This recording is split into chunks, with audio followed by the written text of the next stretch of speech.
Nats are chasing the Braves in the East, poised to make a run for a skipper in his last stand. The Dodgers 2.5 back in the West, closing fast with the help of a dynamic rookie. Steven Strasburg and Ricky Nolasco get it started on Masson.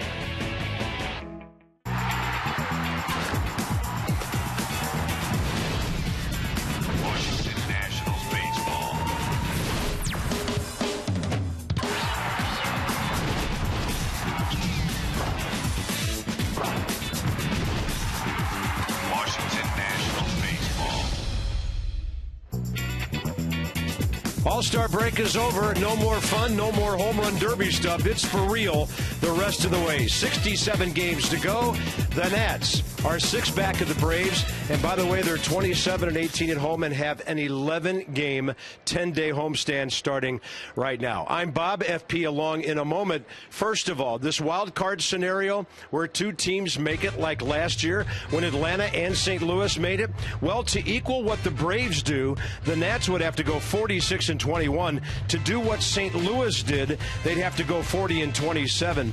So, FP, bottom line is, no matter what kind of playoff aspirations you have, and that first number might get the Nats a division title, too, by the way, you got to play a whole lot better baseball than they did in the first half. And it's good to know you've got an old hand like Davey Johnson at the controls. Well, I mean, when you talk about this homestand, I think it might be a make-or-break homestand. You have to take advantage of the schedule, and obviously some tough teams coming into Nats Park. But when you talk about Davey Johnson, I don't think a lot of attention has been brought to the fact that this is it for him. You're talking about the post-All-Star season, and Davey Johnson with just a few games left in his managerial career.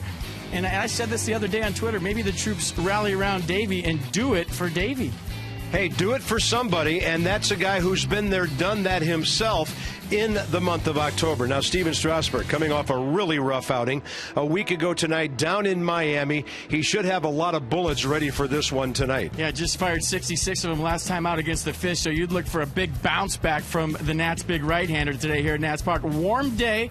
Big series, look for the ball to fly. So whoever keeps the ball in the park tonight, I feel like, has a chance to win this game. Yeah, and whoever's 20-something guy plays better, maybe they win. It's Yasiel Puig at the age of 22, hitting .391, 19 RBIs in 38 games. Now, Bryce Harper has more experience, but he's 2 years younger. 13 homers, 29 RBIs. Serious, young 20s talent on display this weekend.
Brought to you by PNC Bank. For the achiever in you.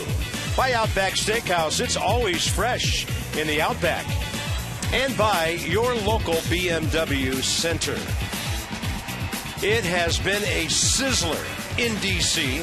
and surrounding Maryland and Northern Virginia today. It's going to be in the low 90s for this one.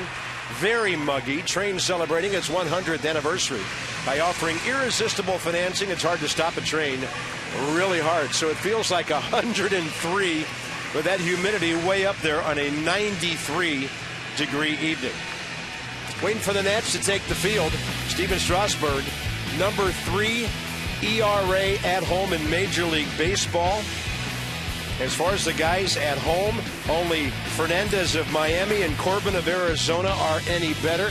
Ricky Nolasco, career 11-7 in 20 starts against the Nats, and they beat him their opening day, of course. Former Marlin, now a Dodger. Jason Worth, on-base percentage plus slugging, very high this month.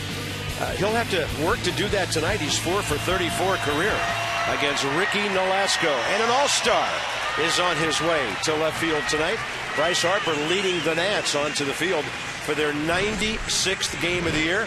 FP, what a show he put on with his dad offering up the sidearm stuff the other night. Yeah, first it started with the do. Nice job on the hair, Bryce. And then his dad throwing him some cutters in. But Bryce did a great job of putting on a display, putting on a show for the fans in New York and all around the country. It was fun to watch. Father and son in the home run derby.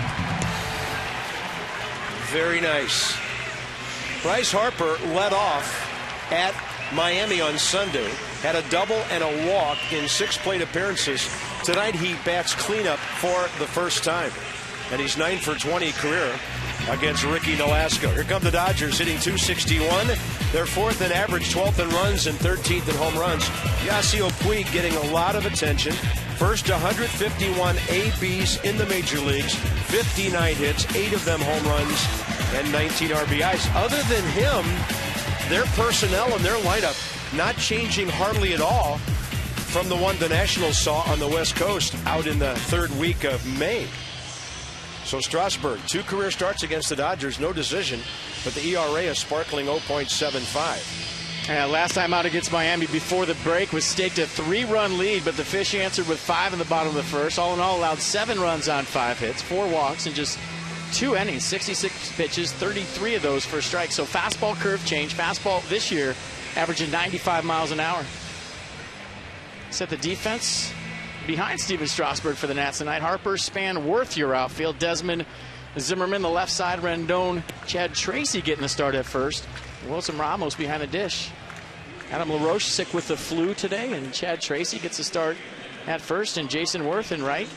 And remember, he fouled that ball off his foot the last game against the Marlins. Yeah, that could not have felt too great. Who needed 4 days off more than Jason Worth to get ready for this one? Paul Schreiber is a 16th-year veteran. He's behind the plate. 6 years for Chad Fairchild at first. 21-year crew chief and veteran Jeff Kellogg. 15-year third base umpire Eric Cooper. Strasburg ready. Good news is the fastball's right in there. Steven really struggled with fastball control against the Fish last week, and tonight it's Carl Crawford batting at .273 with a .332 on base percentage. It's interesting that Crawford and Strasburg, their paths have never crossed on a face-to-face matchup here. A couple of ball clubs that have been generating more offense lately. There's a good heater. And FP, from that respect, the Dodgers, a lot like the Nats. Don Mattingly now has his full lineup to play with, like Davey Johnson was waiting for. Oh, yeah, Yasiel Puig on deck has been getting all the credit for the rejuvenation with the Dodgers. But when you talk to their people, Hanley Ramirez has been the key. He's locked in. And I'm sure if the Dodgers have been watching, and that's a bad throw back from the umpire right there. Paul Schreiber totally fanning on getting one to Strasburg. EU on that one. But the way Strasburg has been throwing his curveball, I'm sure Carl Crawford saw that thing and said, I better swing.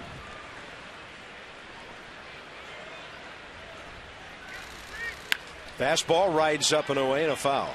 Well, you don't want to beat a dead horse too much, but with Strasburg's last start, the fastball command was the key. I mean, the 4 walks in just 2 innings. If you remember the first pitch of the game, almost hit Justin Ruggiano in the head. Never really found the strike zone with his fastball. Curveball and changeup he did late in that second inning. But fastball command here so far good. Ooh, it looked like Schreiber was getting up to stand straight up and punch him out, but he called it ball 2. Yeah, tried to go with that front hip sinker to Crawford. 96 miles an hour, runs it back. Good frame by Ramos. Didn't get the call. Tapper right side. Way off the bag. Handled well by Chad Tracy. He knew who was running, and he went and got it and gave it to the pitcher for the first out of the game. Time for your low scouting report. Never stop improving, and that's what Steven Strasburg going to try to do here tonight. 12 innings career against the Dodgers. He's allowed just 1 run, an 0.75 ERA, but the Dodgers won both of those games. Home whites, 3rd in the National League with a 1.65 ERA at home, and hates fish. We just talked about his last time out against the Marlins, looking to improve on that here tonight.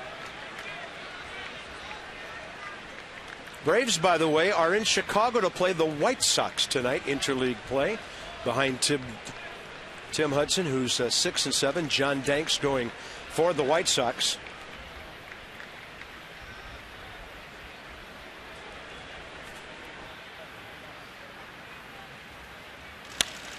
And Puig will fly this one down the right field line. Worth over to reach, and he's got the baseball. What a nice play by Jason Worth approaching the barrier. When you're hurt and you get 4 days off, the ball will find you, right? Yeah, nice play right there. I talked to him in batting practice today. I said, how's that foot? He said, you know what? I'll let you know when I know. So in traffic with fans, a ball girl, Jason Worth here in the first inning makes a spectacular catch going over the rail. We didn't even get a chance to talk about Yasiel Puig. I guess we got 3 days to do. That's good. We'll be fine. I hope all of his at-bats are that brief. Perfect. And they might be, because he is a hacker. And here's Adrian Gonzalez, the first baseman. 1 for 3 career against Strasburg.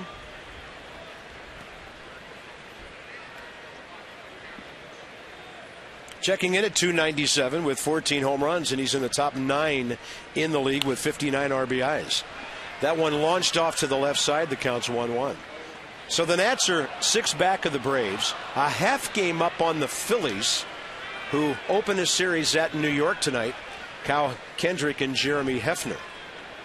Their skipper had a good time in New York at the All-Star game. Got a great ovation. Good looking breaking ball by Strasburg, just missing. 2-1.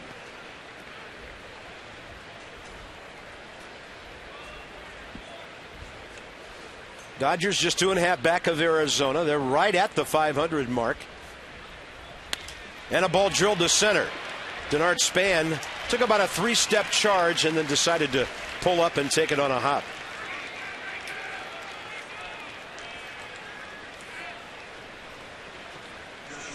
So as FP said, while Yasiel Puig has been getting most of the pub, Hanley Ramirez has come back from the DL and started to swing the bat the way the Nats saw him do all those years in Miami. I mean, he has been a Nats killer for a long time.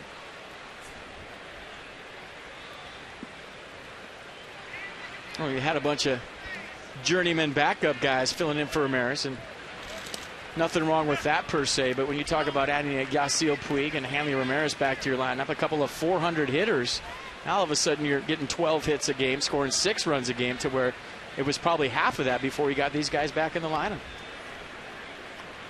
I look at those numbers, and all I think about is that short left field porch at the old football stadium down in Miami. He used to wear out the Nats to that part of that park. You know, you got to pitch guys inside to get them off the plate, but he had a way of getting around outside pitches and hooking them down to that short corner. And then when you try to go upstairs with him, he'd take you upper deck. I mean, the Nats never did find a way to get him out down there. He encouraged the Dodgers by driving in 44 runs in 64 games last year. And that ball is behind him.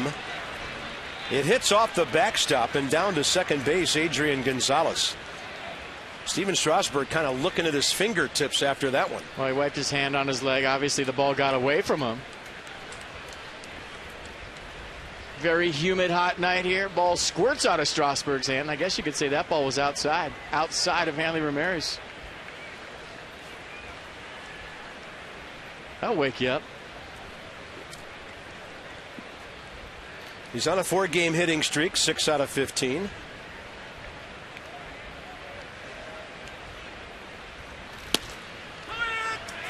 You'll see that happen a lot. Guy will have one slip out of his hand, and then the next pitch he paints on the other side of the plate.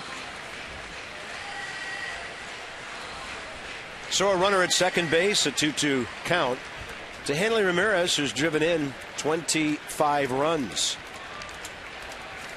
And he's only played in 39 games. Breaking ball popped him up. Ryan Zimmerman, foul ground right next to the runner. And he and Adrian Gonzalez will say so long for just a while.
That game on Sunday left a good taste with the ball club after winning and salvaging that series. Starting lineup brought to you by Mazda. We believe if it's not worth driving, it's not worth building.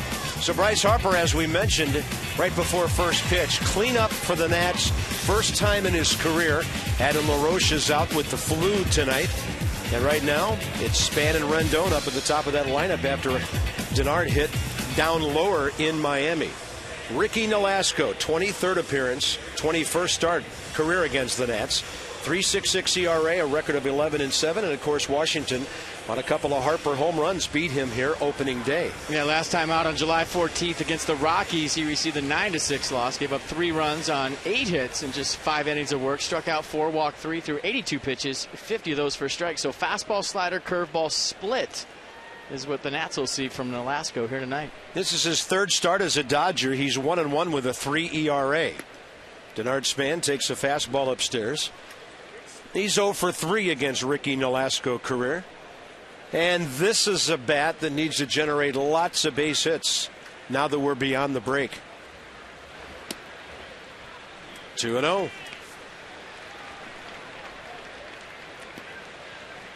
Nationals come in tied with the Pirates in runs, 13th in the league. Pirates will be here Monday to start a 4-game series. And that's a fastball high in the zone, 2-1.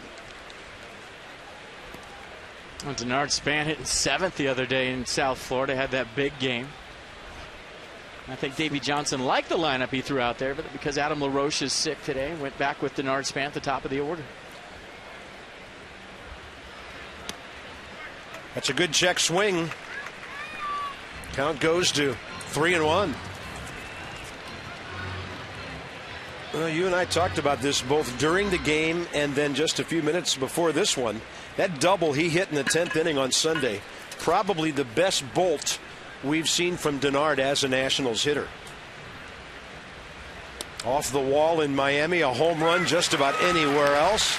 And he goes like a leadoff man should here and gets on to start the Nats night. Let's set the defense for the Dodgers behind Alasko tonight. Crawford, Ethier, Puig, your outfield. Ramirez, Uribe, the left side of the infield.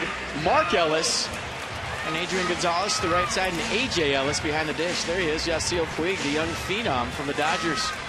FP, your impressions of him as a defensive player, although we've only seen him on videotape, but, man, I have seen an arm that is really impressive from some of those highlights. Yeah, he's like a high-energy guy. I think we have the two players in this game today that play the hardest in the National League. Bryce Harper, Yasiel Puig. It's going to be fun to watch these guys hook horns this whole series. Puig with a sore right hip, ran into the wall in Colorado. And he's been pulling himself out of games recently with that hip, so we'll keep an eye on how he moves around in right field. Anthony Rendon takes one inside.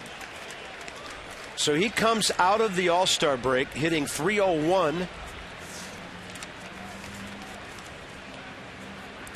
Matt Adams of St. Louis at .316, and then Puig at .391 among rookie hitters. But Anthony probably has the most at-bats of any of those guys. And as the count goes to 2-0, A.J. Ellis concerned. He's going right to the mound. And Alasko, a great story. A guy that grew up close to Dodger Stadium. He and his brother David used to play baseball outside their house. They said it's all they used to talk about was pitching at Dodger Stadium. These guys as grade schoolers used to play wiffle ball all day, wrap up newspapers with duct tape. And he would mimic his favorite pitcher, Ramon Martinez, Chan Ho Park. His brother David would pretend he was Eric Carroll. So these guys grew up Dodger fans, would play all day, pretending they're Dodgers, go to the game at night and watch the games. And now he's pitching for his favorite ball club. It's a pretty cool story. That's nice. 3-0.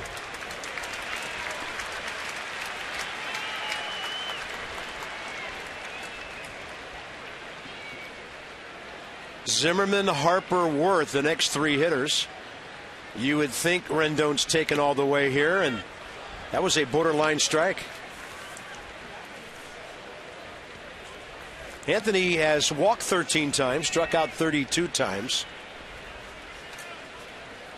as he's now had 163 big league at bats with 49 hits.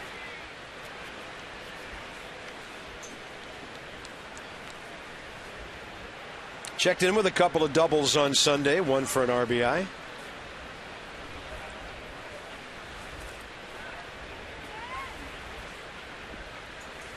Span started, then stopped, and Rendon rips it up the middle. And for the Dodgers, a 4-6-3 double play started by Mark Ellis. You know, even if Denard Span starts right there, that's still a double play. That ball was hit right to Mark Ellis. Even if the runner's in motion, they still turn that. Plenty of time. So for Nolasco, a big-time comeback after a walk and a 3-0 count, considering the hitters who were about to step in. First of those, Ryan Zimmerman, who has 12 career hits and 3 home runs against Ricky.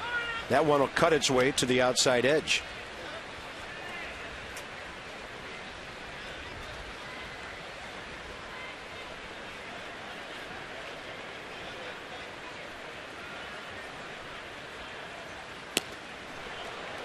Took a little bit off that one, and it curved away from Ryan's bat. That's a slider at 82 miles an hour.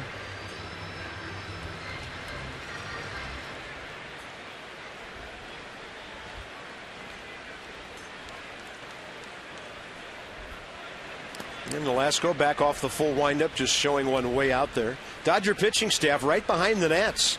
Their staff ERA 3.62, 6th in the league. There's Rick Honeycutt, Davey Lopes, former Nat coach, right behind him, who handles first base. Honeycutt, one of the best pitching coaches in baseball, and there's Don Mattingly. The Nats are at 3.58, just ahead of them. Zimmerman goes almost the same spot Rendon did, and after the leadoff walk, the Nats go quickly in the bottom of the first. Strasburg and Nolasco matching up early.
This inning presented by Luna. Call today for the Luna Double. Get your second room of flooring free at 877-241-LUNA. A lot of red T-shirts in the ballpark tonight. Friday night, things happening out at the Red Loft, the Red Porch. Another one of those Miller Lite party nights here at the ballpark. Always a great atmosphere. Let's go inside the numbers with STG.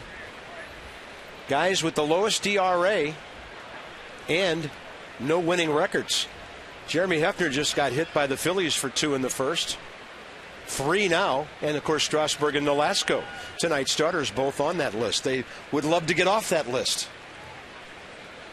Just get some W's and don't be worrying about the ERA. Andre Ethier is hitting .310 on the road, but only .268 overall. Well, there's a movement right now to kill the W in Major League Baseball, meaning that when a pitcher gets a win, that it's not an important stat, but I feel like it is. I mean, the name of the game is to win. That's why you go between the lines every single night as a Major League player, to win the game. And I think when you talk to Major League pitchers, they just feel better about themselves when they have a good record. I mean, yeah, if you're 5-10 with a 2.5 ERA, great, but are you helping your ball club win games? I guess some would argue with the ERA you are, but to me, there's only one thing that matters at the highest level, and that's winning. Now Strasburg suddenly misses with the fastballs, and it's 3-0. Ethier 0 for 5 career against him.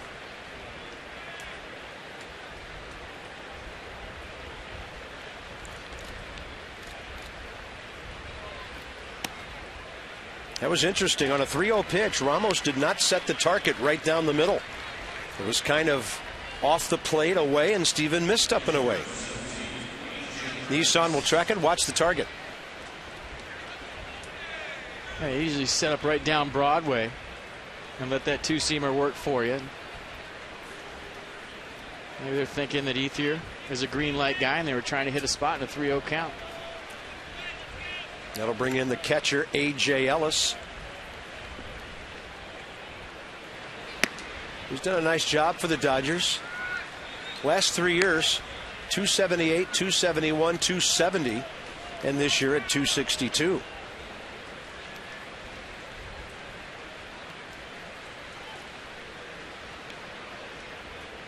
And he's 2 for 3 career against Strasburg. There's a good breaking ball. Steven takes that touch pitch to get himself a strike.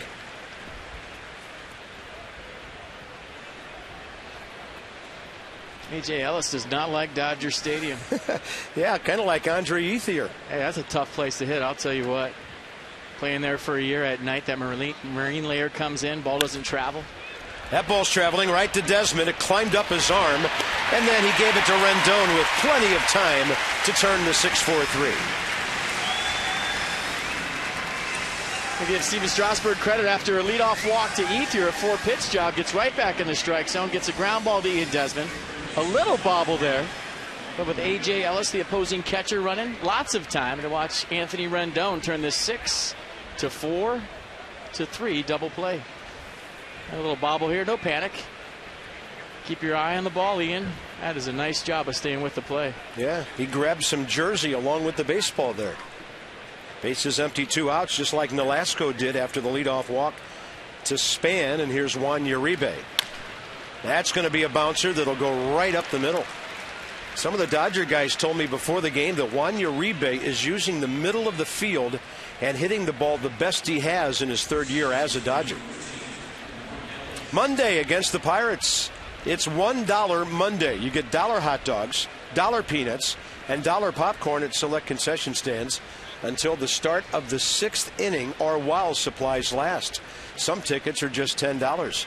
Nationals.com/tickets. You could have one of your most economical nights of the year at the park on Monday. It's got all the food groups covered there. Broccoli, full price. Sorry.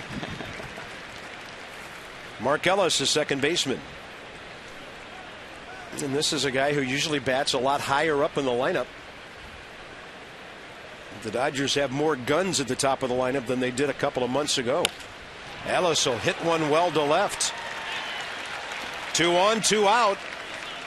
And that'll bring in Ricky Nolasco, who's a solid hitting pitcher. So maybe a little deep breath after the 6-4-3 double play. Base hit by Juan Uribe up the middle. You see a location mistake right there to Mark Ellis. A little 2-out rally working for the Dodgers.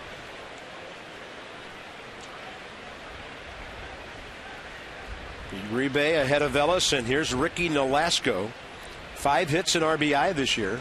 He's a 142 career hitter with 26 runs batted in, and he has a career hit against Steven Strasburg in 8 at-bats. You see that pitch right there by Strasburg is the mechanical difficulties he was having last time out. Kind of flying open early with that front side. Something he's really fought his whole career, that being a little quick with the front side spinning out of there deal. And you saw the yank fastball right there.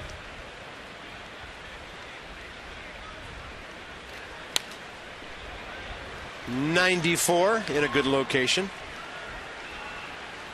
Wow, the Phillies are still batting in the top of the first at New York, and it's 4 on the board for Philadelphia against Jeremy Hefner and the Mets. They still have a couple of runners aboard with 2 outs.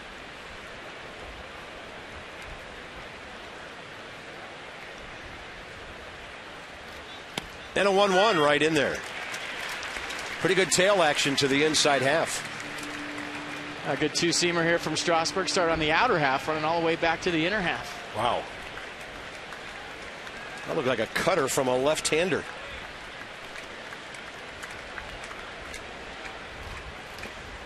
He will bury the breaking ball with a Ramos block.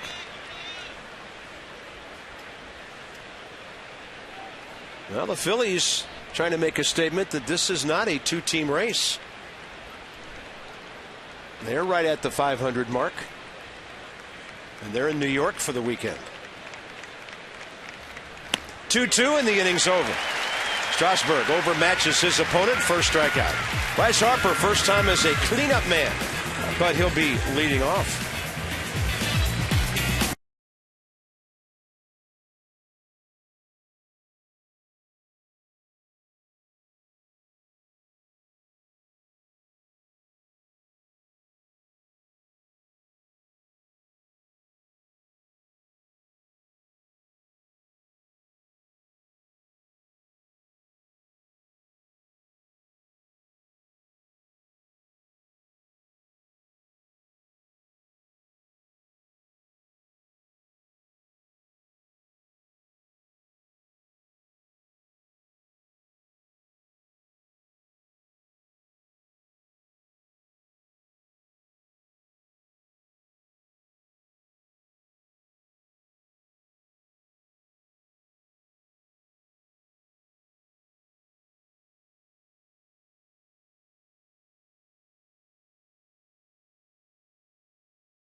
No score, bottom of the second. Hollywood Casino Charlestown Races, slots, tables, and dining. The ultimate triple play, and slugging percentages for guys under 25 years old. In fact, FP, one guy got off to the best slugging start for a season you can do it. First inning, 4th inning on opening day. Bryce Harper twice against Ricky Nolasco. Yeah, the last 4 guys in that have a little bit more track record than the first guy. But if you remember opening day, Bryce Harper, first pitch he saw, gone. April 1st, seems like a year ago, doesn't it? Second time up, sat on a slider, got it, gone. Both off Ricky Nolasco, the Dodgers pitcher here today. And that was a leadoff homer the second time around.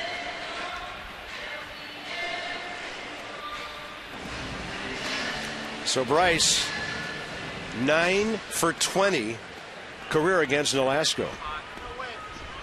Well, off the last game against the Marlins, that was his first time ever leading off. Batting fourth here today, first time ever batting fourth. Hit ninth in the All-Star game. Has no idea where he's going to hit tomorrow. Here's one more number for you. On opening day, going into that, Bryce was 4 for 14 career against Nolasco. So this year he's 5 out of 6 against this right-hander who has faced the Nats twice, both times with Miami. Well, he's betting on that same pitch, first pitch right here. Yep, hitters and pitchers have long memories, and then they try to figure out ways to not go where they shouldn't based on experience.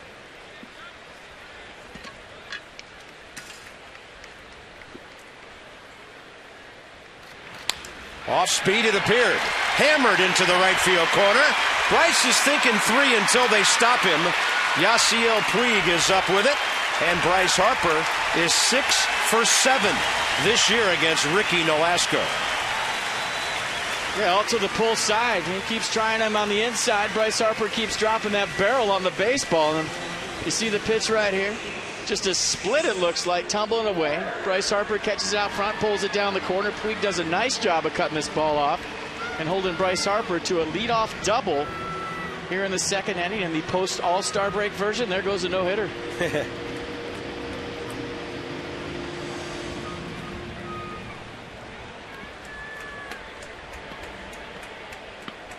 Jason Worth, oddly enough, only 4 for 34 career against Ricky Nolasco, but one of those a home run. And he will make a productive swing for right field. Puig trying to throw out Harper. Safe.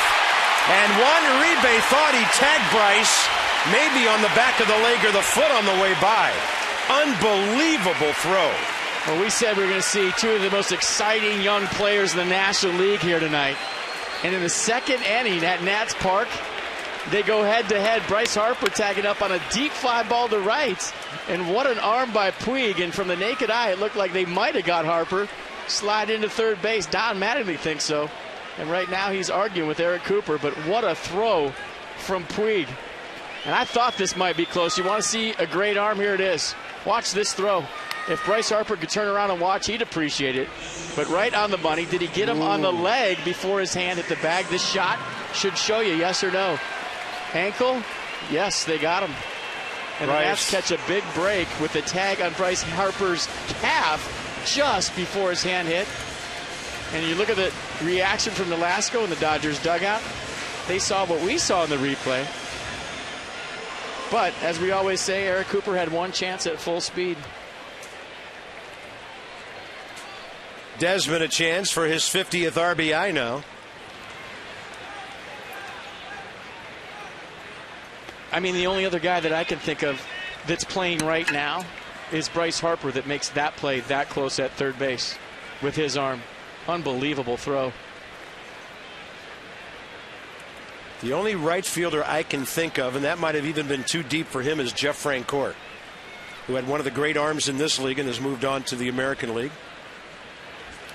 Oh, there's one right through the catcher, and the Nats will get another gift. It's 1-0 Washington.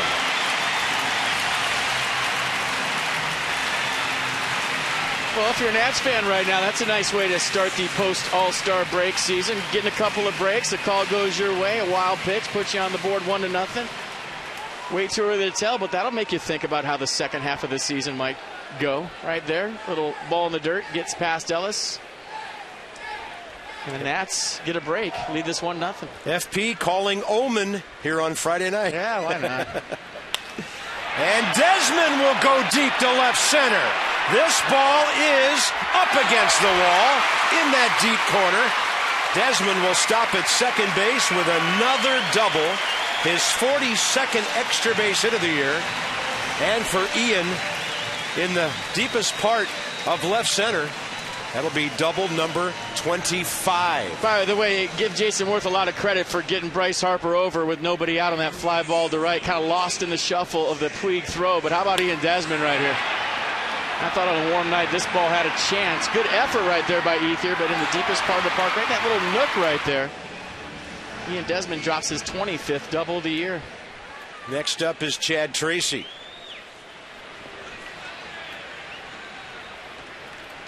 Chad's had pretty good numbers against Ricky Nolasco.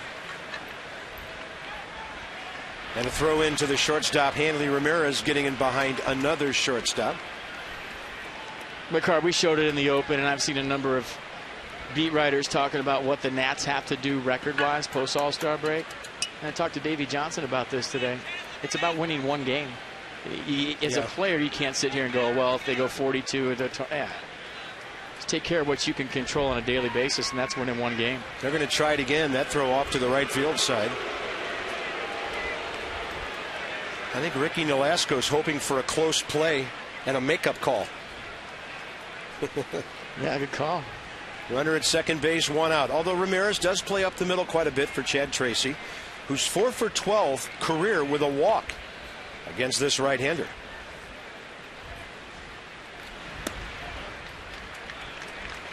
'88 missing. Good eye by Chad to get the count in his favor.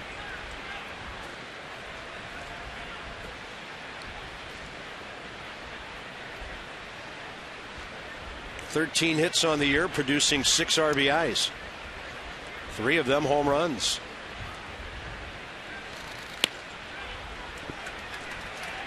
So Nolasco went 88 and 91 and misses with both.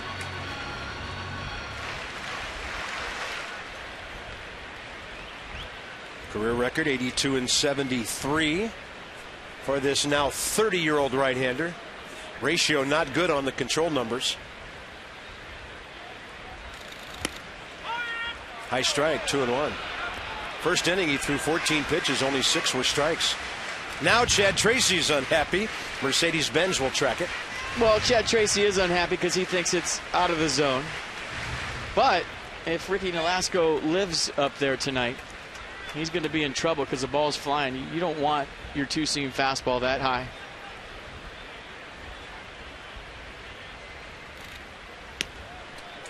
Change up missing badly, 3-1. I'm wondering if he's having trouble with the grip too. His stuff has been flat so far here tonight.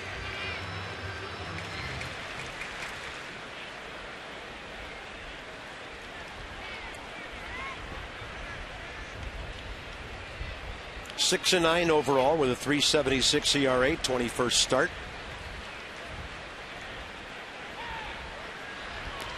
And once Ramirez made his move to the bag, Nolasco had to either step off and throw. You don't want your shortstop all over the place. Ian Desmond looking like he wants to steal third base. Hanley Ramirez right behind him. And Ricky Nolasco paying a lot of attention to the base runner. Sometimes that bodes well for the hitter. Tracy rips it. Right side, Adrian Gonzalez. Good handle on that one for the second out, but the Nats have really hit the ball well so far here in the second. Ramos coming in. Nats after the All-Star game last year, 18 games over 500. Now look at the numbers. 79 games, FP, after the break last year. And as Ray Knight noted during Nats Extra pregame, only 67 games after the break this year. That's a huge difference. You know where they have to go after the break this year? 1-0. That's it. About one game. Yeah, good call. One at a time. AT&T, big number, fact of the game.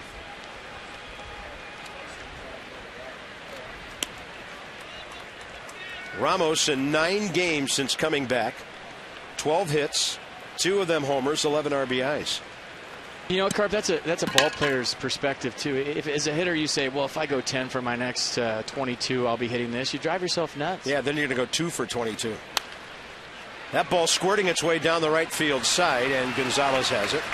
The Nats will get a break on a call at third base and get a run on a wild pitch to take the lead.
for the Dodgers. AFCIA, the Association for Global Security Professionals. Julie checks in with our sideline report. Good evening. Hey, good evening, Bob. Good to be back here. Nats Park, a little warm, but shouldn't be too big of a deal. I was talking to Steve McCatty, pitching coach, about how he feels about this rotation going into the second half. And he said, you know, sometimes coming off of those extra days rest can be problematic for these pitchers. But he said the outlook is good. Jordan Zimmerman, after sitting out the All-Star game, threw a 20-pitch bullpen today. He said he felt good, no neck kink issues. Dan Herron also threw a bullpen today. McCatty saying the most improved part for him has been his confidence. He said it's way up after going 6 innings on his last outing. He said he feels comfy with his split and the speed variation between his fastball and his split. And as far as Ross Detweiler is concerned, they were hoping that he was going to be able to throw a bullpen sometime today, but that lingering back issue is still bothering him. That's what placed him on the 15-day DL, so they're going to push that back a little bit. Strasburg and Ohlendorf, as McCatty says, those are the guys that sweat the most, so he is a little bit concerned tonight because of the heat and the humidity, getting that grip, negotiating that grip on the ball. He said, you know, you can use all the rosin in the world, not going to matter on a night like tonight. Carp, you know when I always sweat the most?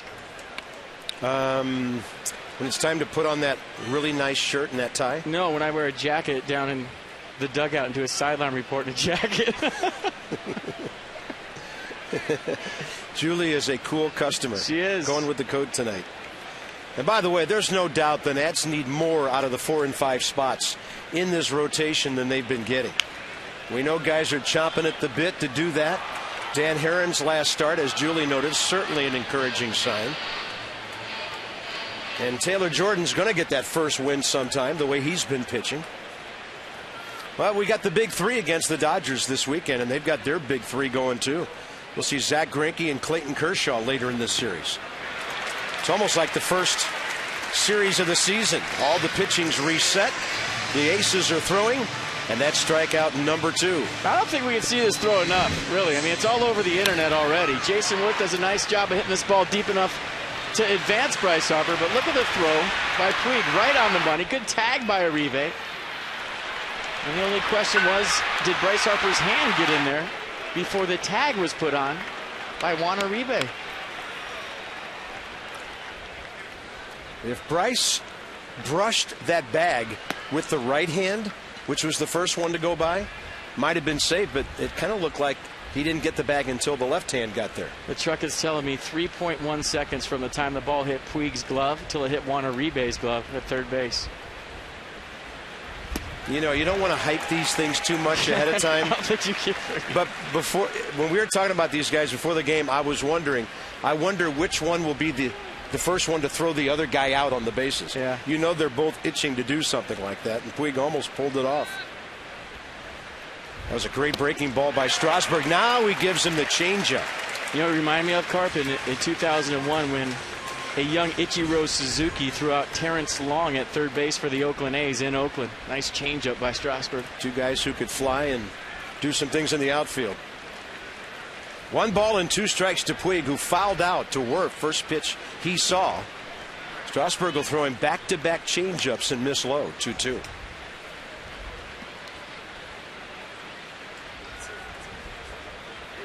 "22 years of age, 6'3", 245.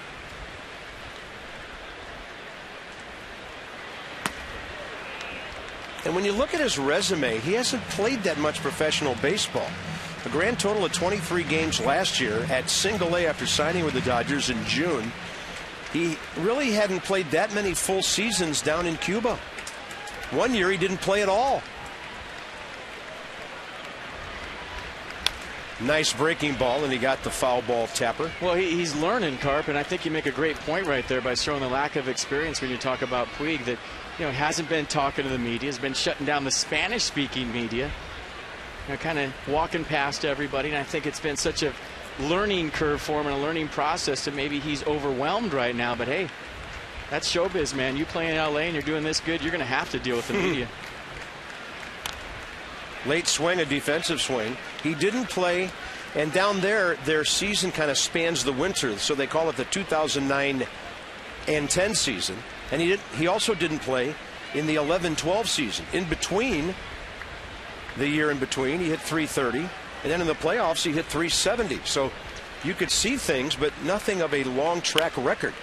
Well, I think the difference between a Mike Trout and a Bryce Harper when you talk about Yasiel Puig is everybody knew about those guys before they burst onto the scene. Sure. Bryce Harper on the cover of Sports Illustrated when he's 16. Nobody heard of the guy in the batter's box right now. Came out of nowhere.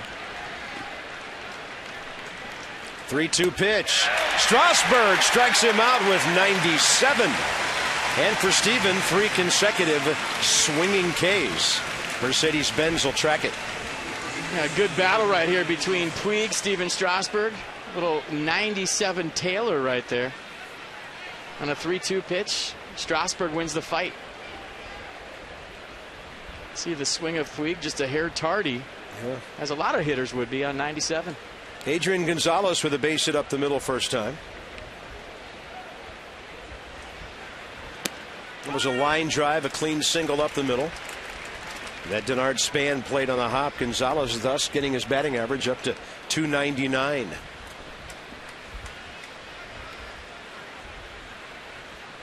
.294 career hitter, and he's over 300 now for this year.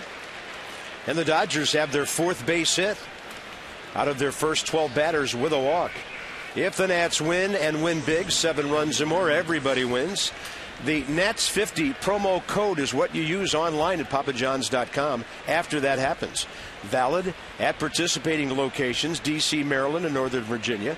Papa John's, better ingredients, better pizza, official pizza of the Nats. I want my pizza today frozen.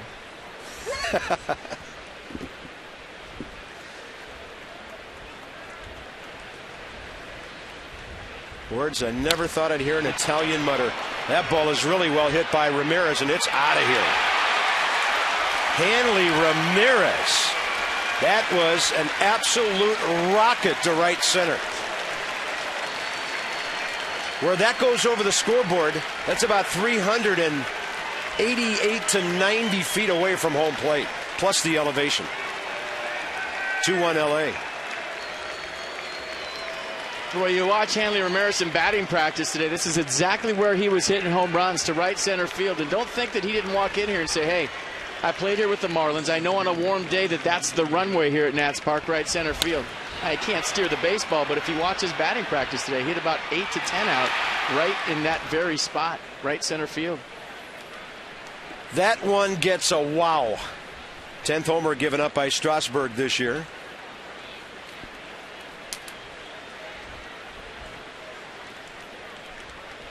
Andre Ethier, and this all started with 2 outs after the strikeout to Puig, with Crawford fanning before that.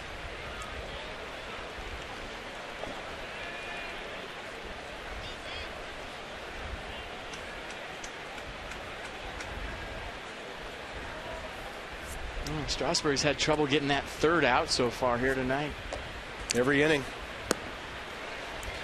2-out single, Gonzalez in the first. After the double play in the second, following a walk, 2 singles, and now single home run, Gonzalez and Ramirez.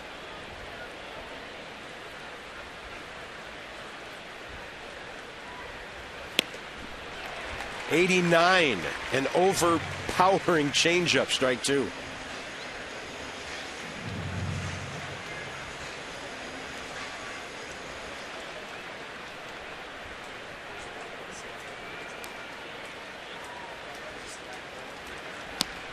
And he goes change up away to strike him out. So Strasburg strikes out the side, but lots of trouble between the 2nd and 3rd outs. Dodgers lead 2-1.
From All-Stars, past and present.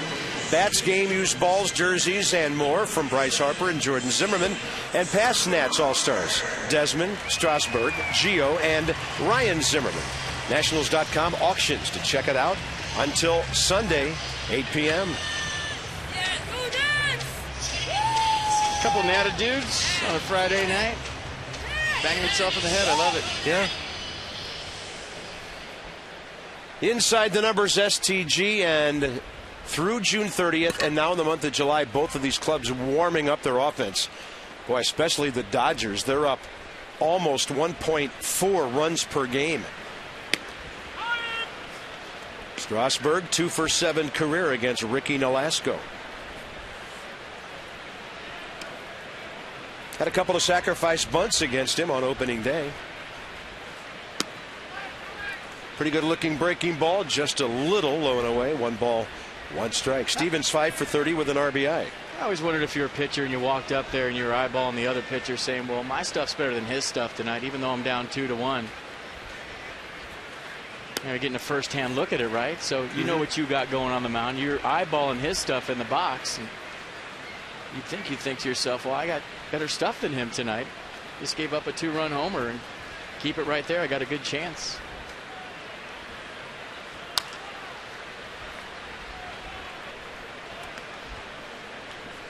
Nolasco, really, despite some of the problems he's had, only threw 28 pitches in the first 2 innings. Ricky's one of those guys who's around the plate. Things tend to happen quickly when he's out there. 2-2. Strasburg blown away on a 91 up and away. Strikeout number 1 for Nolasco. First time around the order. The Nats go 2 for 8 with a walk. And a reminder, as you enjoy a cold one, look forward to Miller Time later in the game. Brought to you by Miller Lite. You see me waving up in the booth right now? Underneath the white thing right at the top? Right there. Oops. Close. Are you circling yourself? Yep. I'm just like everybody else. I'm waving to get on TV right now. Make a sign tomorrow night. If it says Bob Rocks, you're on. I may. Kids are in town from California. I might have to put them to work tomorrow. Well, they're allowed to mention their dad then. Leave me out of the pre-planned stuff. No, it's going to say Bob Rocks. Yeah, it's got to be spontaneous.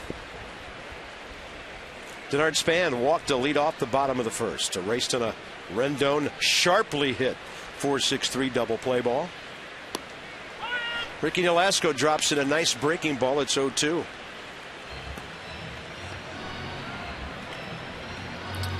Getting those base on balls, 29 of them, now 30 counting tonight. A little more selective. Saw something on Twitter where last 3 times he's led off the game with walks.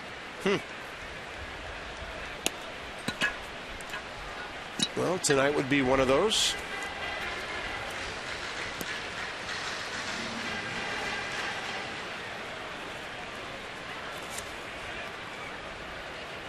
He walked twice in the leadoff spot Saturday night. And he did score Friday night, as the Nats got those early runs, and then Strasburg couldn't hold down the fish. And Span will ground out to Mark Ellis. 2 outs. So we get the Leia TV schedule on. How about the pitching matchups for this series? Tomorrow night, 7:05, Gio and Zach Greinke. Sunday, 1:35, Jordan Zimmerman and Clayton Kershaw.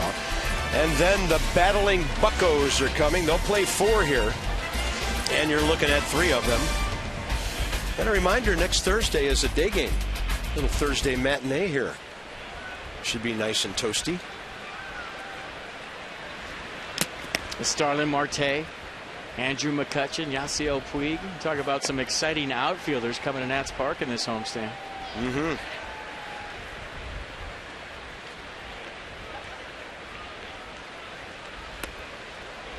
Well, right now, Hanley Ramirez and Andrew McCutchen are right at the top of the league for the toughest guys for the Nats to get out. This has been going on for a number of years with Hanley. So gifted. And Rendon will pop this one up to Hanley Ramirez. And the Nats go quickly. 5 in a row now for Nolasco since the Desmond double last inning. Dodgers 2-1.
Now with 16 daily departures between D.C. and New York. Book now at Amtrak.com. 2-1 Dodgers heading to the top of the fourth. A story, Bryce Harper scoring a wild pitch, and Hanley Ramirez staying hot for the Los Angeles Dodgers. One of the harder hit balls you'll ever see to right center field right here.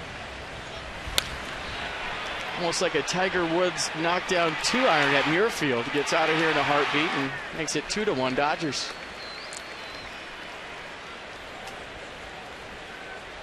His 9th of the year. Top of the fourth, A.J. Ellis, Juan Uribe, and Mark Ellis.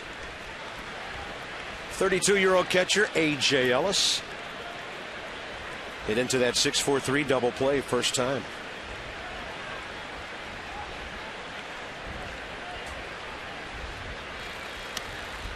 And the first pitch, breaker for a strike, a beauty.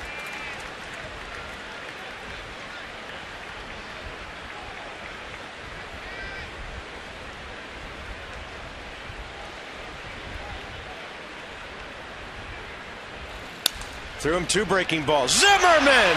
Unbelievable pick! And an on-target throw to Chad Tracy. Amazing play for the first out. If you remember back to the Phillies series, I talked about how Ryan plays in no man's land, and you get the in-between hops. This is a perfect example of why he plays there and that he can play there. You have to have some kind of quick, soft hands to make this play going to your left. And you know, he likes to play shallow. He gets a lot of in-between hops, but he makes the play on those in-between hops, makes it tough on himself. But what a play by Ryan Zimmerman. What reflexes with that glove hand. Unbelievable. Crowd still buzzing about that one. Here's Uribe, who singled up the middle first time on a high chopping ground ball. Strasburg could use a quick inning, 51 pitches in the first 3. And he has this hitter 0-2. So Stevens 17 pitches first inning, then 15, then 19. Hot night, not a warm night, hot night.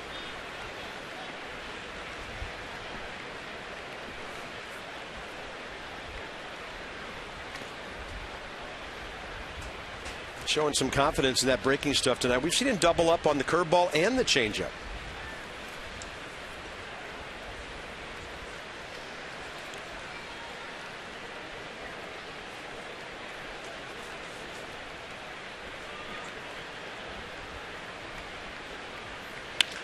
Uribe with a rocket to left on a 1-2 pitch. That was an off-speed 88. And the Dodgers now have 6 hits. And they've got 3 of them from their 7 and 8 hitters, with Mark Ellis coming in.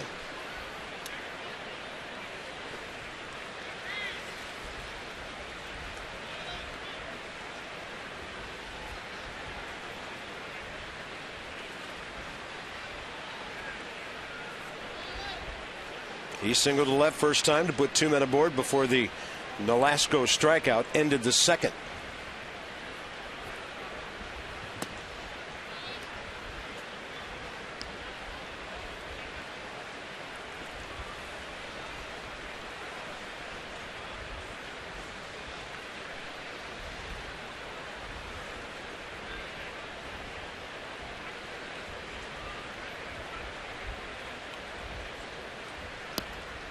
There's that good hook again. And it goes with the 1-0 curveball right here, getting Mark Ellis off the fastball. 1-0 count for Steven Strasburg, a count that opponents have been doing some damage in consistently this year.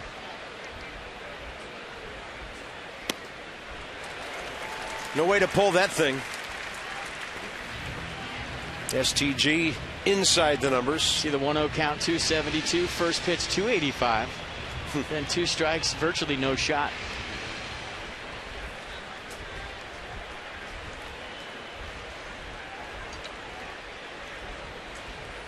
He'd love a ground ball right in front of the pitcher here. Short lead at first by Uribe.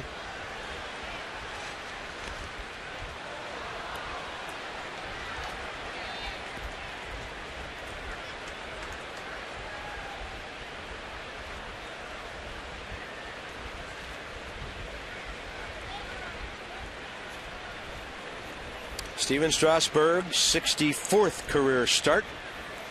He's 26-17. Third time out against the Dodgers. And that ball was hanging out over home plate. And Uribe and Ellis are 4 for 4 toward the bottom of the Dodgers batting order. 2 on, 1 out. I think you see, the Dodgers order now with Hanley Ramirez and Yasiel Puig in it. If you're pitching against them, you have to work hard to get through the heart of the order because those guys are so hot. Don't forget Adrian Gonzalez 2 for 2. And then maybe at the bottom of the order, because of the work the top of the order is doing for you, you're able to benefit. Wow, 7 hits already. And with this at bat, they're just now going through the lineup for the second time. Nolasco will deaden it. Strasburg a glance at third.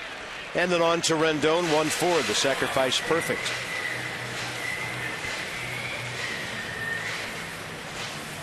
Carl Crawford coming in for the Achiever and You PNC Bank with our minor league report. It's a good one. Things looking much better for Danny Espinosa in the month of July, hitting .302. The extra base hits, the RBIs. So good for Danny getting that stroke back after he pretty much went down there, FP, and tried to rebuild everything. Well, it looks like it's rebuilding. Good numbers, and that's really good news. Crawford has grounded out to Tracy at first and struck out swinging. Carl Crawford is struggling. He hasn't been 100% healthy lately.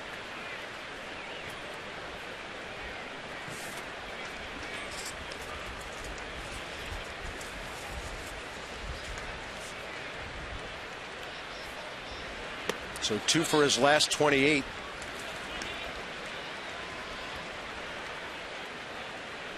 He's been banged up the last couple of years. Hamstring, wrist, elbow, all kinds of problems during his 2 years in Boston. He only hit 22 homers, or rather 14 homers there in 2 years, and drove in just 75 runs in 161 games. It's a challenge 2-0 fastball. Watch the run on it. 96, Crawford late. And if you're Mark Ellis on second base, you're going to have to giddy up on a base hit. Nats outfield playing very, very shallow right now with 3 good arms. By the way, those 2 hits for Crawford during this time, both bunt base hits. He'll hit one to center right at Denard Span. And that's it for the Dodgers. Strasburg gets a badly needed 0 up there. He's got 3, 4, and 5 coming up to try to get him back even or ahead.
one asked, doesn't anybody ever stay together anymore? Well, there's a Sharknado about to crush everybody right here. Check it out.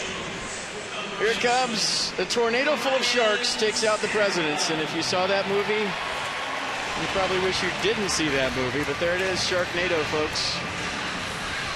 Taking out some presidents. It's a science fiction movie about a tornado full of sharks. Yeah, I've heard about it. Yeah. I need to watch more TV. I don't think you do, really. There it is. Look at that. The detail in that costume, unbelievable. Yeah, it took about 6 to 12 minutes. Sharknado. But doesn't anybody stay on their feet for an entire race anymore? Nope. Not when you have a tornado full of sharks. Wow.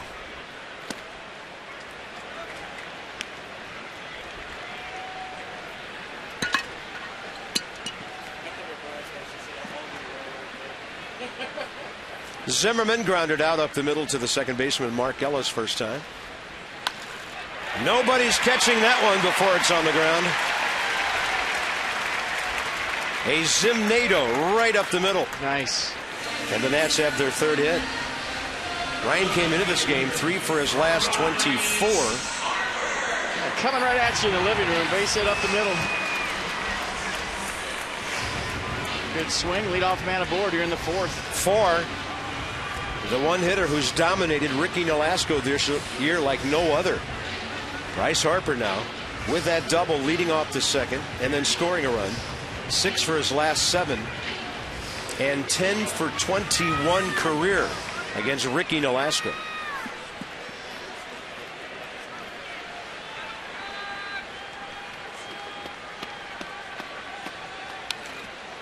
Well, keep trying him on the inner half, huh? That was supposed to be away. Ricky Nolasco pulled that to the inside part of the plate, and Bryce Harper was on it, fouled it back. Seems like every hit he's got off Nolasco this year has been to right field. With authority. With authority.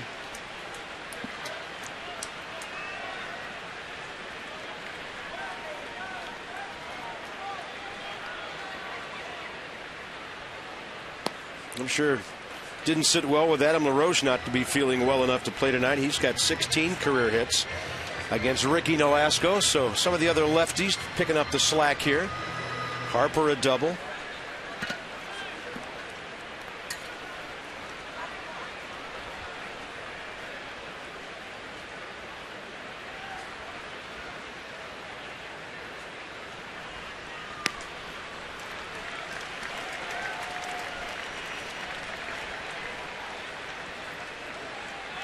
At this stage of a ball game, Andre Ethier probably plays Harper as deep as any center fielder we've seen in this ballpark this year.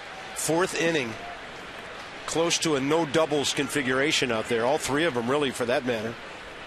He's playing Paul McCartney center stage. Harper, he'll drop one in front of Puig. And if you're Ryan Zimmerman, you better know what you're doing. He makes it, stays on the bag, and then the batter Harper goes to second on a throw that was nowhere near a cutoff man. Ryan Zimmerman right in front of Puig, going first to third. Well, Ryan Zimmerman's sneaky fast and one of the better base runners on the Nationals. And you know what? For Yasiel Puig, it's okay with just a runner on second to launch the high throw that we've showed you a couple of times. But when you have a trail runner in Bryce Harper, this throw has to go through your cutoff man. And this is some of the growing pains that the Dodgers have to deal with in the aggressive nature. That's nowhere near Hanley Ramirez. So nice job, Ryan Zimmerman. And the read, and what a slide right there to avoid the tag. But with the high throw, Bryce Harper, I think more importantly, advances to second base. Now he got second, third, nobody out on the errant throw by Yasiel Puig. Infield back, worth a great chance for RBI number 33. 34, actually, sitting on 33.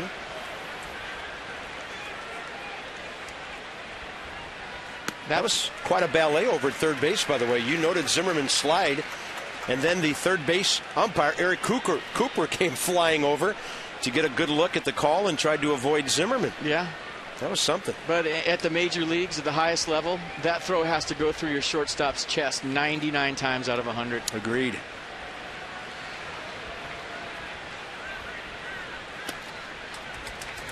Takes you out of the double play. Puts you in a position where one base hit puts you behind rather than just tying the game. Jason Worth roaring into the break. 37 games, 23 RBIs, 18 walks, and hitting .326 over a 6-week period. Nets down 2-1, maybe not for long. Got a high strike, 2-1. Well, a lot of hitters right here in this situation will think about hitting a ground ball to second base. It gets both jobs done at once. You get the runner in from third. You get the runner on second over to third with one out. But Jason Worth in an RBI slot hitting fifth, probably thinking a little bit more than that right now, especially in a 2-1 count.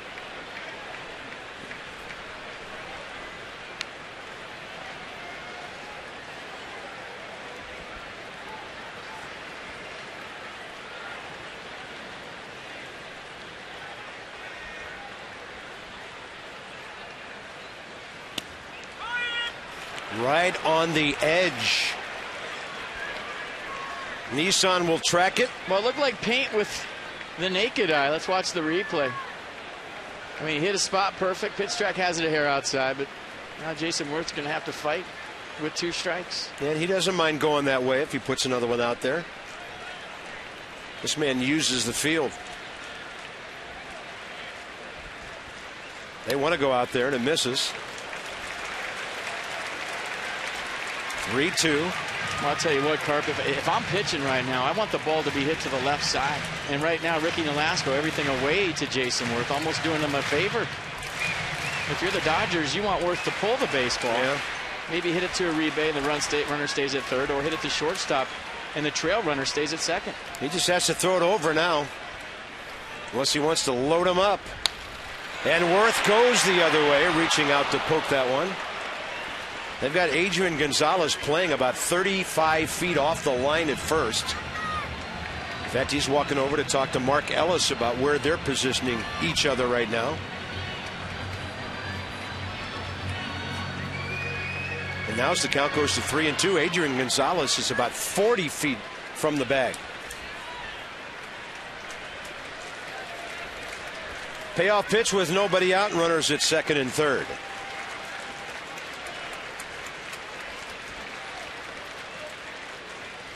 Worth will take it, and the bases are loaded. Typical Jason Worth at bat. 25th walk of the year. Well, Ian Desmond's been waiting to reach 50 RBIs. Now is that time. First time up, a double. One of the deepest parts of Nats Park in left center field, just to the left of the hashtag Natitude sign. And Desmond looking to do some damage right here, right now. And if you're at home, it's going to happen quick. Yeah. With that base hit 2 innings ago, the double to that deep corner out in left center. Ian Desmond 4 for 17 career against Ricky Nolasco.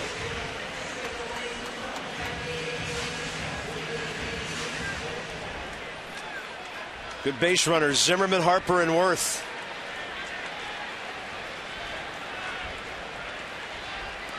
Rick Honeycutt to the mound, and A.J. Ellis will join him.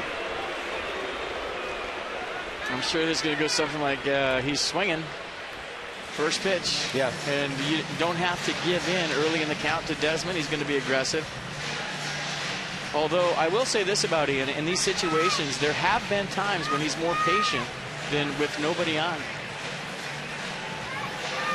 Do you know that Ian Desmond has as many walks this year as Jason Worth does? Dodgers getting their bullpen busy. That's Chris Withrow. And we were talking about this before we went on the air. There's some arms out there. You want to be ahead of these guys going into the 7th inning. Desmond, 7-game hitting streak now, 9 for his last 26.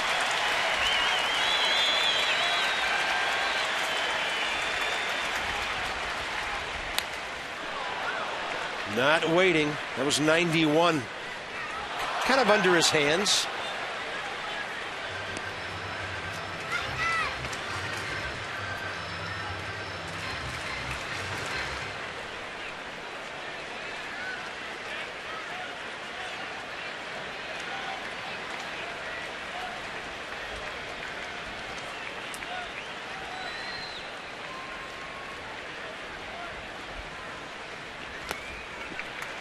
And I'll tell you what, I've been in both places as a player. When you're struggling offensively, as a team collectively, you're thinking, well, let's get 1 or 2 across right here. And when you're going well as a team offensively, you're thinking, big inning, we're scoring 5, 6, 7 runs right here. Bases loaded, nobody out, bring it.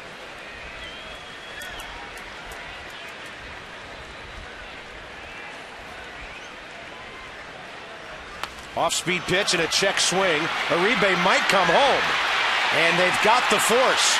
That was the only play he had. And the Dodgers get a 5-2 fielder's choice for the first down. That's a check swing right here on the off-speed. You see where Uribe's playing kind of shallow. Halfway the whole infield is, really. Zimmerman tries to bow out right there. You see that little move at the end to try to get in line with the throw. Run into A.J. Ellis's glove. Good feed by Uribe. And a big first out here for the Dodgers in the bottom of the 4th. And Nolasco scuffling. I mean, he's got all kinds of counseling going on right now on the mound. Pitching coach, catcher, shortstop.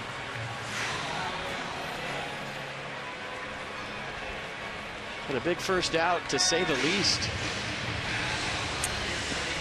Well, here's where Chad Tracy may go late game mode on you. First thing he sees, he'll be hacking if it's a strike. Chad's a smart hitter, but he makes his living attacking early in the count.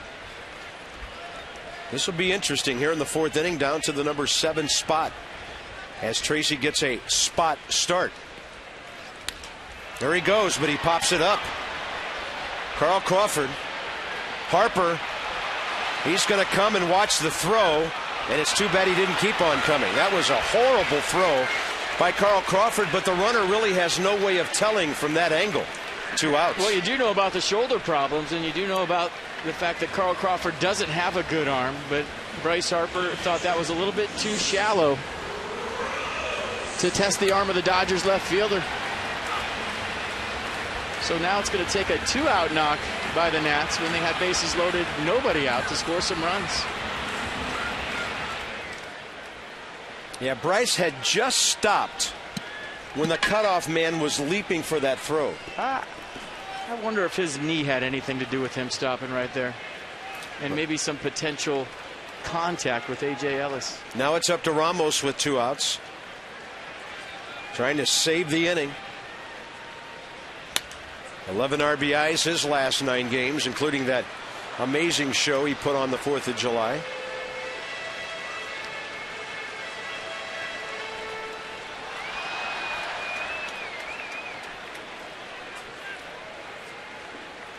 Nats have been out hit 7-4. 2 hits in this inning and a walk.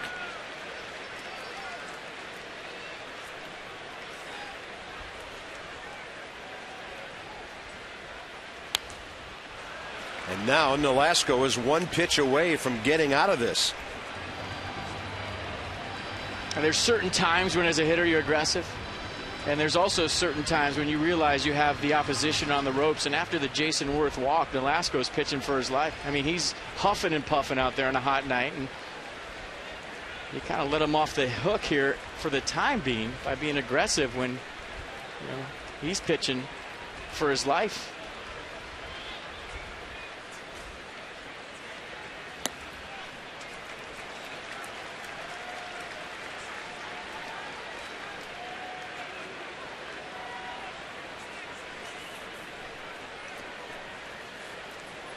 Ricky Nolasco's at 60 pitches here in the 4th inning with 2 outs.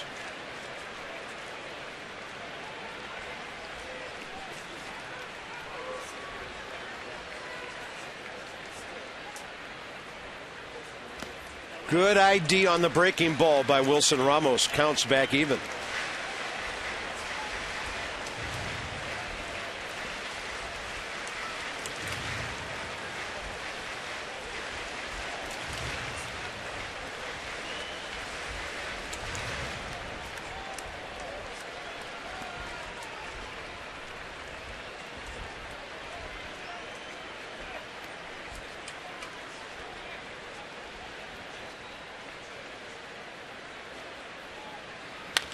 Right back to the pitcher. Nats have the bases loaded with nobody out and can't tie the game or take the lead. They'll strand 3. They've left 4. It's on to the 5th in a 2-1 game.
2-1 Dodgers, a frustrating fourth. Long way to go in this one. 2-3-4 for LA.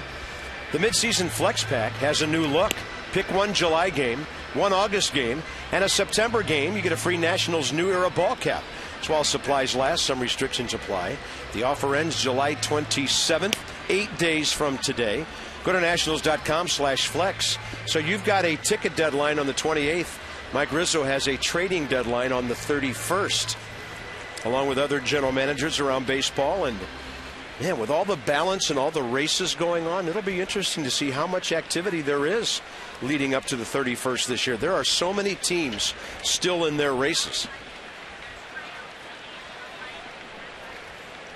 Yasiel Puig. He has fouled out and struck out. Strasburg locks him up on a first pitch breaking ball. No swing, says Chad Fairchild. For Stevens, 67 pitches, 46 in the strike zone, first 4 innings. But he's given up 7 hits. And Puig comes the closest in years to getting a ball up to our booth. That was just down to the left of us. That was.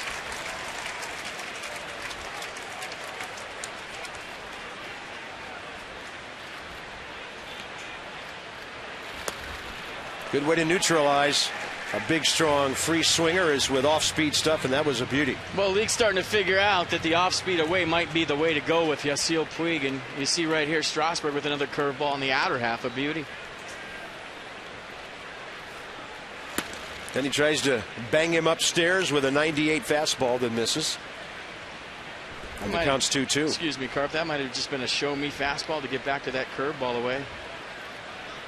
A lot of off-speed tonight from Strasburg.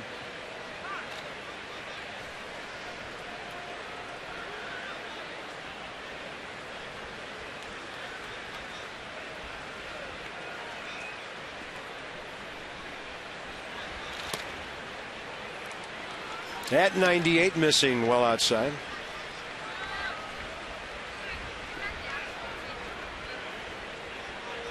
Not like he's been hit hard. You know, and that took those, 7 runs in Miami last week to pump up some of those first and second inning numbers, first and second time. That is a major league fly ball. Harper has to make a last second adjustment or two to pull it in about 365 feet away. I don't know if Yasiel Puig thought he got that, or I just haven't seen him play enough to watch the bat flip after this fly ball to left field. I think he might initially have thought he got it and then thought better of it and started to run. Or maybe he just does that all the time and we haven't seen him play enough, but that was a major league fly ball all the way to the track. It's serious hang time. Wow. Adrian Gonzalez is 2 for 2. Right up the middle twice with 2 hits. And a run scored ahead of the Ramirez home run 2 innings ago.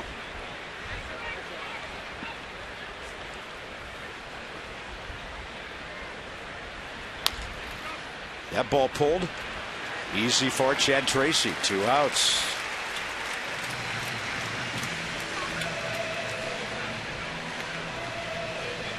Win an opportunity to throw out the first pitch at next Friday's game. Ooh. There are 2 games next Friday, by the way. Just sign up for Masson's Touch 'em All rewards and use hashtag Masson first pitch through Wednesday for your chance to win. Go to MassonSports.com to learn more and show off the arm. We'll ice you down between games. That's a good one. I like that. Day-night doubleheader next Friday because of the rain out back in early June. Against the Mets, who are getting pounded by the Phillies tonight at home, 11-0 in the 4th inning.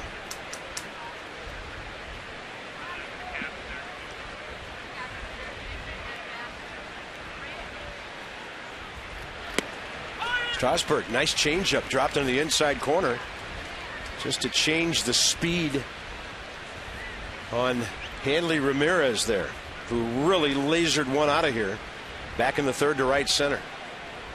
One of the hardest hit balls we've seen in this yard all year. Nice on the breaking ball, 82. I see going with the breaking ball here, 82 miles an hour. Doubt if he's going to see a fastball away. That's a pitch he hit in the seats last time up.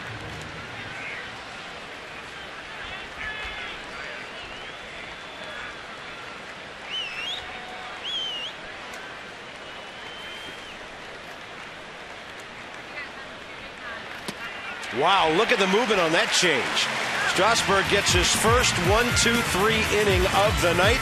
The quick one he'd been hoping for, and he'll lead off. Bottom of the fifth.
Union troop recognition. At Navy Federal, 4 million members, 4 million stories. Navy Federal Credit Union. We wave our caps and salute our wounded warriors and those returning home who've given so much to fight for our freedom. And they are here every night. We honor them every single night. Bottom of the fifth, Strasburg, Span, and Rendon for the Nats. 1 run on 4 hits so far. Washington's been given a couple of walks, but neither man who walked, Span in the first, Worth in the fourth, were able to score. I give Strasburg credit for a 1-2-3 inning, and after his team failed to score with the bases loaded, nobody out. It's not easy to do. You go out there dejected saying they're not going to get me any runs tonight, but he, right in the strike zone, got his team back in the dugout. Didn't give Nolasco a whole lot of time to rest.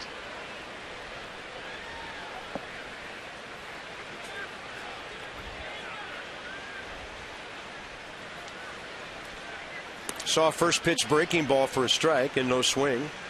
Says Chad Fairchild. The count's even 1-1, bottom 5. Nats won the first game of the series in LA back in May, but the Dodgers took the Saturday-Sunday games.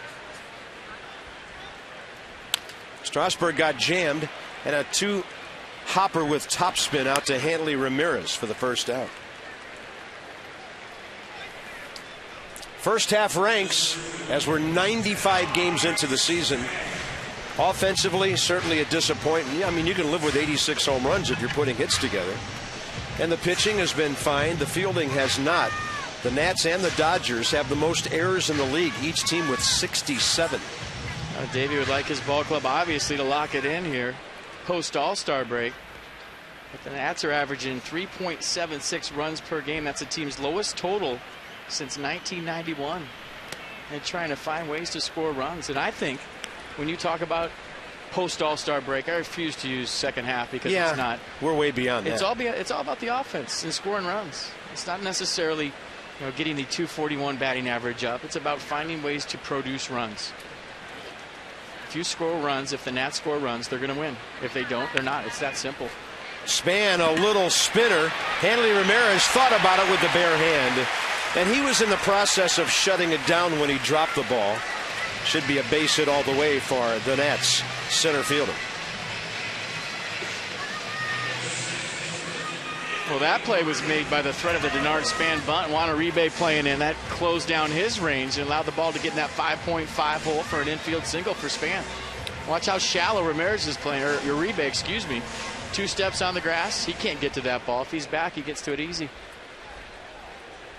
Anthony Rendon has grounded out to second, starting a double play, and then popped up to short.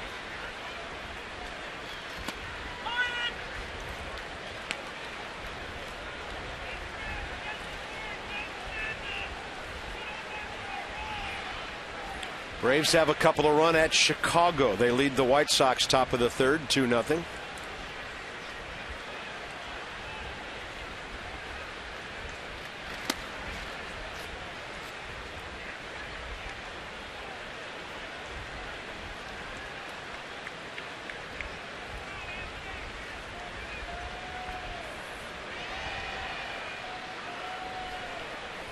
Span 10 steals in 14 attempts.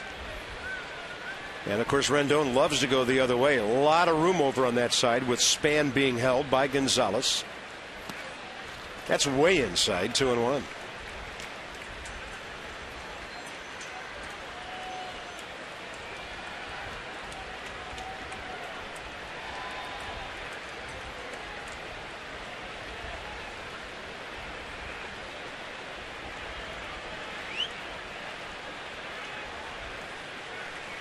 Action count here.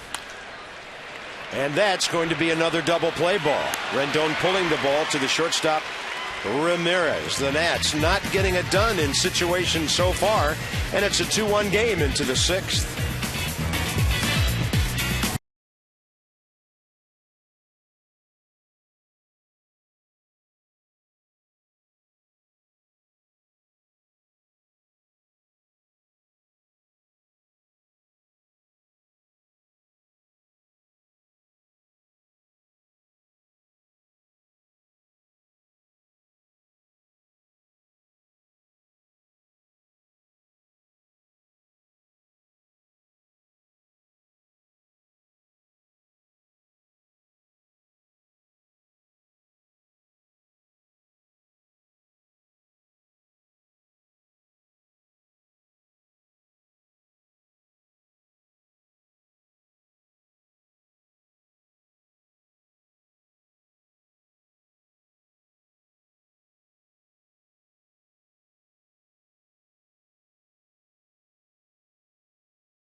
To you by DentaQuest, who reminds you to smile. It's Friday. Affordable coverage for priceless smiles. Ask your broker about DentaQuest. Steven Strasburg, 79 pitches, 54 strikes. And from way out there to the northeast, a great look into the ballpark where you can bring your group for all types of events, company outings, birthday parties, family reunions. You name it, you can have. The bigger the group, the bigger the savings. For more info about group opportunities, nationals.com/groups. That's a camera I got set up in my condo right there. That one looking at the ballpark, yeah. Well, at least you don't want anybody to know where you live. It's right from my balcony, right there. I'll give you guys that camera back. Is that a joystick you're using to zoom in like that slowly? Yeah. Sitting right on my balcony. Top of the 6th. Ethier has walked and struck out.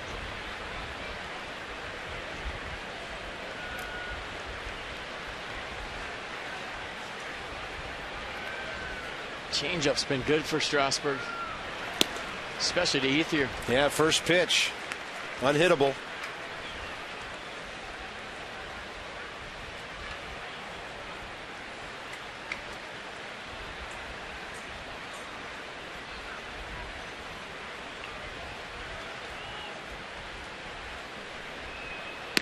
Back in the day when Pedro Martinez threw 97, 98. If he threw you a first pitch changeup and you swung through it, that's all you were seeing. You had to prove to him that you could hit the changeup before he went anywhere else. Yeah, because he knows the fastball's always in the back of your mind, right? Right.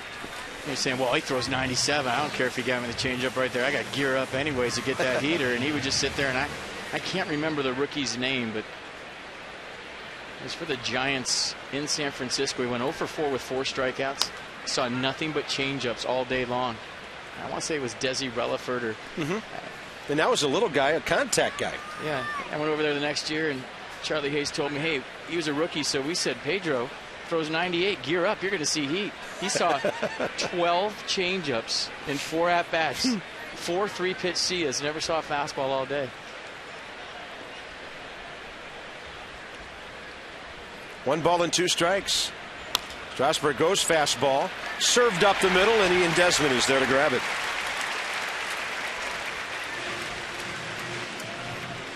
A.J. Ellis, and then look out for the guys to follow. Uribe and Ellis are 4 for 4, although that hasn't resulted in any runs.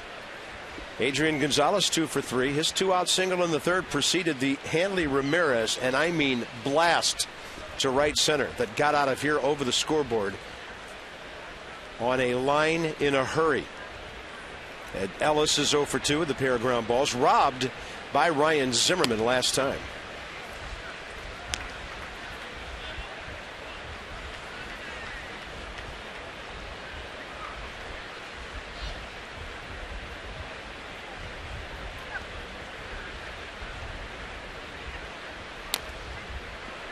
And a check swing on 96. That's interesting. You usually see a check swing on an off-speed pitch.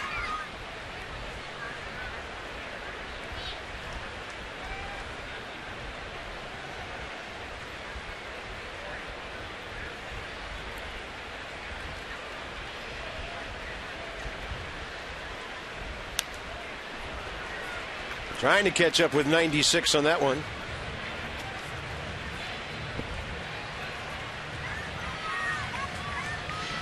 I think Lee Kuntz might be coming out to check on Paul Schreiber soon. He just bounced another throw to the mound. He's having a Mackie Sasser day back there. He's calling a good game, though, and that's his job. 1-2. Here we go. All right. That's right on target. Right back on the horse. It's a good umpire there, 16th year. Jeff Kellogg is the chief for this crew. He's out at second.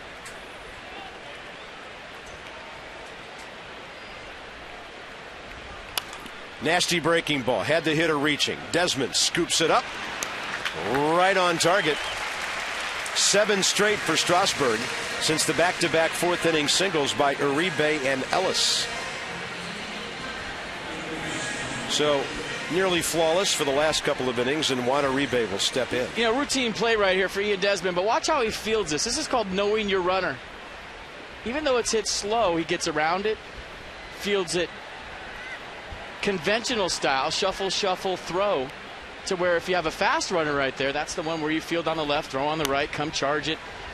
But the fact that you know your runner, the clock in your head tells you that you have time because the opposing catcher's running. There's no hurries. And the resurgent Juan Uribe steps in. Now batting .277, partner. Go ahead. Well, that's the first thing kids should do when they're playing Little League or whatever level. Know your runner. He steps in the box and say, okay, this guy's fast. I might have to hurry if the ball's hit to me.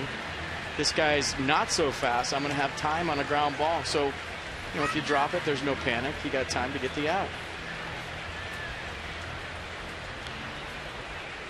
Nobody's played better shortstop in baseball since April than that man.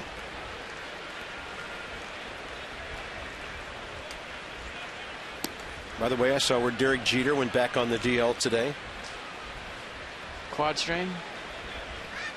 I believe so.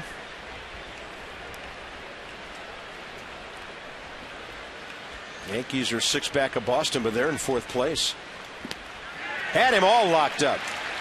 Didn't even need to appeal. So Strasburg, 8 in a row. He is in high gear now. 3-4-5 ahead for Washington.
Worth for the Nats. Man, you just feel like you're sitting on a powder keg with what's going on offensively tonight. So here's the infinity do-up for the inning. And against right-handers this year, Ryan Zimmerman, 7 of his 11 home runs. Bryce Harper, 11 of his 13. And Jason Worth, 5 of his 10. Well, I'm sure Bryce Harper would have loved for his team to score some runs. He's not that upset that Ricky Nolasco is still in the game.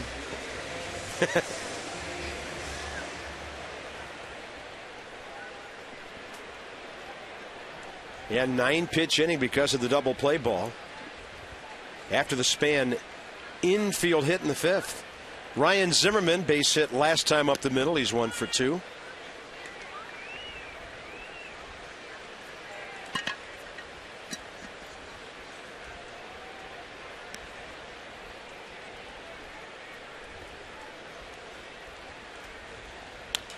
That ball was hanging, and Ryan bangs it into left center. Great effort by Hanley Ramirez to time his leap. And Zimmerman, 2 for 3. Just always does such a nice job with the off speed. Yeah, first pitch, slider in there for strike one. Gets the same pitch right there. Sits on it, drills it, and the only question was Ramirez going to climb the ladder and take a hit away? Second knock of the night for Zimmerman.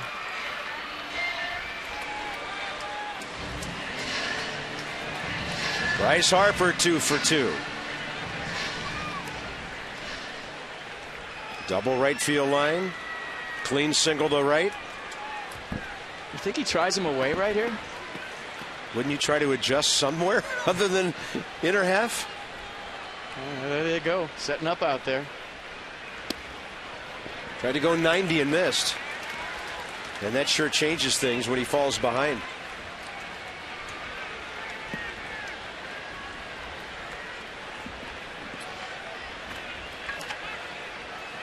That's a threat to tie the game or take the lead right here. The way this matchup's been going. The time he got in on Bryce's hands a bit. Nats box score. 2 hits, a run in the second. Harper and Desmond extra base hits. The wild pitch scored Bryce. And then the frustrating 4th. Hits by Zimmerman, Harper, and Worth. The walk, bases loaded, nobody out. Did not score. Span a single in the 5th. And Ryan Zimmerman's here in the 6th.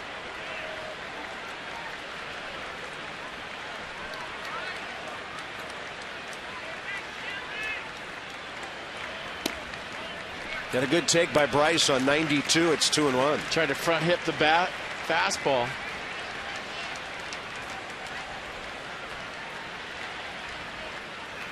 Dangerous pitch.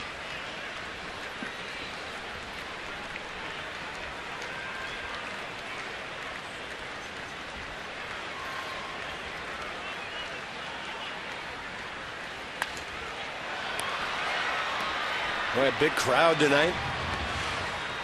It looks to be in the area of 35,000 or more.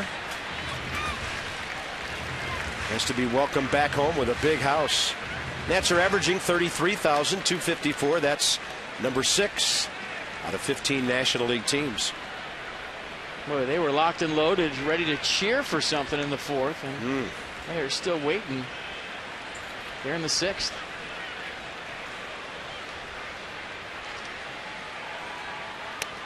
That's way inside, 3-2. Velasco's only thrown 78 pitches tonight. As I mentioned earlier, with Ricky on the mound, things happen quick. He's kind of like Jordan Zimmerman in that respect. He's around the plate a lot. Doesn't go to a lot of long counts. Hates to walk anybody. So 3-2 to Harper. What does he do here? Start the runner? No. Off speed for the strikeout. Threw him a nasty hook. And for Nolasco, only his 2nd K of the night. Mercedes-Benz will track it. And went with a 3-2 slider right there. 80 miles an hour, took a little bit off it. Bryce Harper out in front, just a hair for strike 3. Jason Worth next.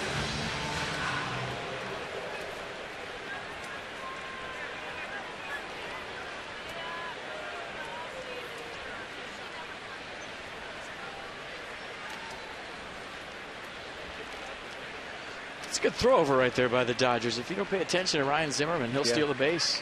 And by the way, maybe another reason Zimmerman didn't run with nobody out, A.J. Ellis has thrown out 46% of opposing base runners. Even though it was a breaking ball, he's throwing the ball extremely well. Well, anytime you go 3-2, you're betting on the guy putting the ball in play. You're not trying to steal the base at first base. You're betting on the hitter making contact. Jose Dominguez for the Dodgers. He throws a million.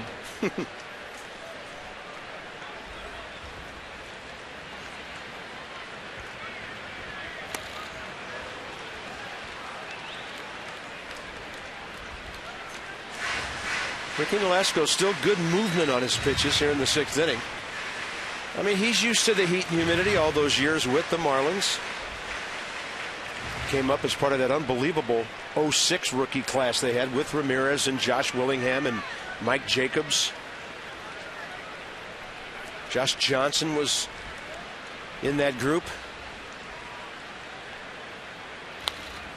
Off speed and Worth fouled it. 1 ball, 2 strikes.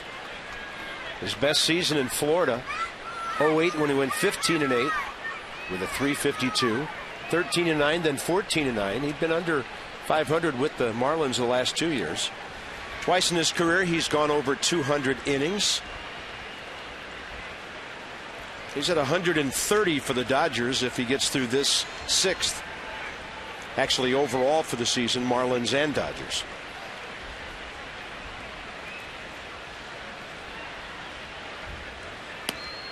And a good take by Jason Worth on a fastball outside, 2-2. That's what happened last time with Jason. Nolasco got ahead in the count, tried to nibble on that outer half, couldn't pin down that fastball away.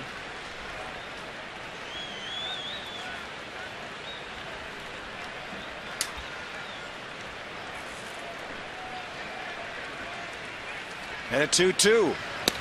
Well inside. Well, decision time again for Davy Johnson. 2-1 game, 3-2 count, 1 out. Decent runner at first. You got a strike throw on the mound, and you decide if Jason Worth is going to put the ball in play, you start Zimmerman. Desmond waiting. 3-2 with 1 out. Ryan's running. And Worth with a base hit.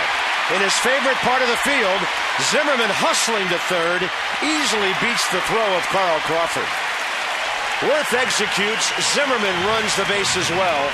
Corner situation, 1 out. Well, that's knowing your defense. And a good call by Davy Johnson. Trent Jewett starting Ryan Zimmerman. Allowed him on a base hit to left to go right in the face of Carl Crawford. Give Jason Worth credit for another great at-bat. Walked last time, base hit here. And you talk about knowing your defense. You know that Carl Crawford doesn't throw the greatest. Ryan Zimmerman goes right in his face. 1st and 3rd, 1 out. And here we go again. Nats looking to cash in. And I've got a broadcaster to player question for you. After an at-bat like Ian had a couple of innings ago, aren't you just itching to get at least one more chance that night to bail your ball club out? Sure. You just can't fall in the trap of trying to chase and do too much. Wow, another check swing by Ian Desmond. One of the most aggressive hitters in the league.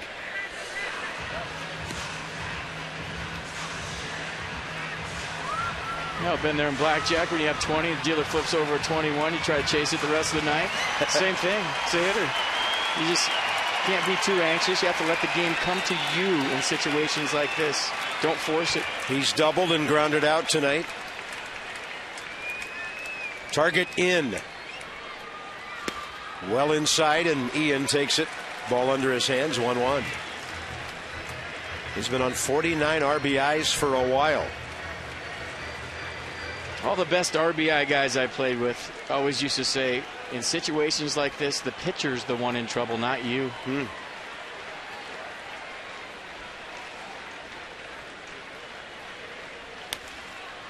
Desmond jammed, and he fouls it off to the right. Just beyond the stroke of 9 here. Good to be back in the ballpark after 4 days off. The Nats and the Dodgers on the Hanley Ramirez 3rd inning home run. It's LA 2-1.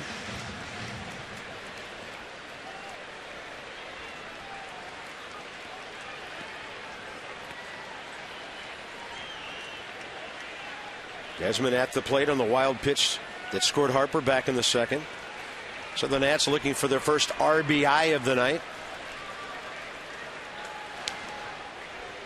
And the Dodgers know all about Jason Worth and his base running. He was a Dodger at one time.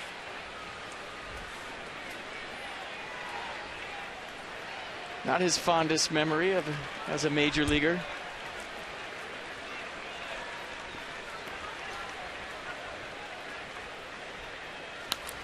Boy, Desmond really had to make an adjustment. That was 75 miles an hour. He really had to put the brakes on to make some contact there. There's 3 guys associated with the Nats that don't have the fondest memories of Chavez Ravine. You one of them? The color analyst, the manager, and the guy in first. Yeah, Jason didn't play in 06 because he had left wrist surgery in the month of April, out all year. Maybe even Bryce Harper, too. And a 1-2 into center. That ball is on the ground. Zimmerman scores. Tie game. As good as a line drive in the box score, and the Nats are back even.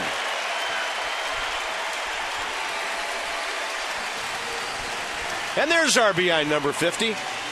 Yeah, nice job of putting the ball in play. A good pitch right here by Nolasco, but sometimes a good pitch gets beat. Ian Desmond does a nice job of throwing that ball out there. It looked like he knew right away that that was going to drop. Ethier with a good effort. Zimmerman walks home. Worth can't advance. He has to make that ball hit the ground first. And a little nod of the head from Desmond, a little RBI, and this game's all tied up. Started over. Yeah, Don Mattingly coming out to make a double switch. So Nolasco will last just 5 1/3. And the Nats will get 8 hits against him, 3 in this inning, and still only 1 out. So the Dodger bullpen's been busy for a while, and Ricky Nolasco on a very hot night will be done. And this call to the bullpen, packaged by the UPS store. We love logistics, all back even.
Base. I want to show you Ryan Zimmerman tonight. I think it's one of the more underrated parts of his game, his base running skills, how he knows where the defense is playing before the ball is hit. He knows if a ball is going to drop. Pre-pitch preparation where he's checking out the outfield, knows the speed of the ball, the arm of the defender, and going on Puig first to third does a nice job. Starts on the 3-2 pitch with Jason Worth, and based on the speed of the ball, the arm in left field decides that he can go first to third in the face of Carl Crawford. So, you know, we always talk about what a great base runner Jason Worth is. I think that Ryan Zimmerman is every bit as good. From the Dominican Republic, signed by the Dodgers as a non-drafted free agent back in 07, Jose Dominguez. Just 6 games at the big league level this year. Fastball's averaging 98.5 miles an hour. He's got a big one. He'll hit triple digits. Slider, occasional change to go with it. Double switch. We'll update you on that in a moment. Here's Tracy. 99. Nick Punto will bat ninth and play third base on the double switch.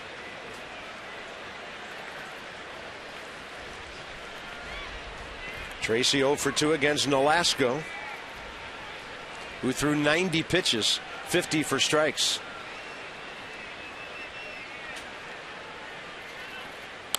Tracy up the middle. Ramirez near the bag, tries to turn two and does it, with Ian Desmond bearing down on him. So the Nats will settle for the tying run as they hit into their third double play.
Bullpen, Steven Strasburg still doing his thing.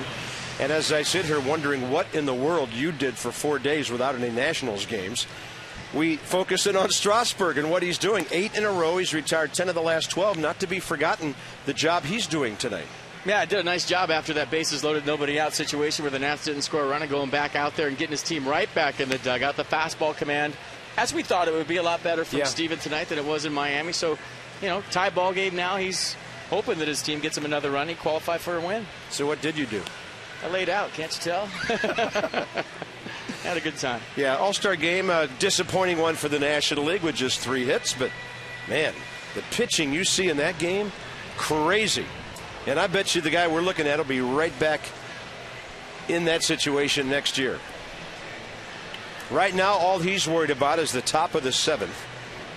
With Mark Ellis, actually, and then Nick Punto, followed by Carl Crawford. One of the various Ellises is... There are a few. A.J. the catcher, Mark the second baseman.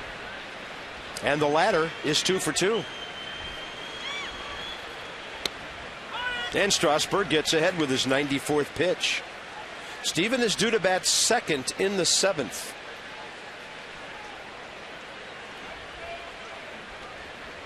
Trying to go at least 7 for the 10th time this year. He's gone at least 6 for the 14th time already.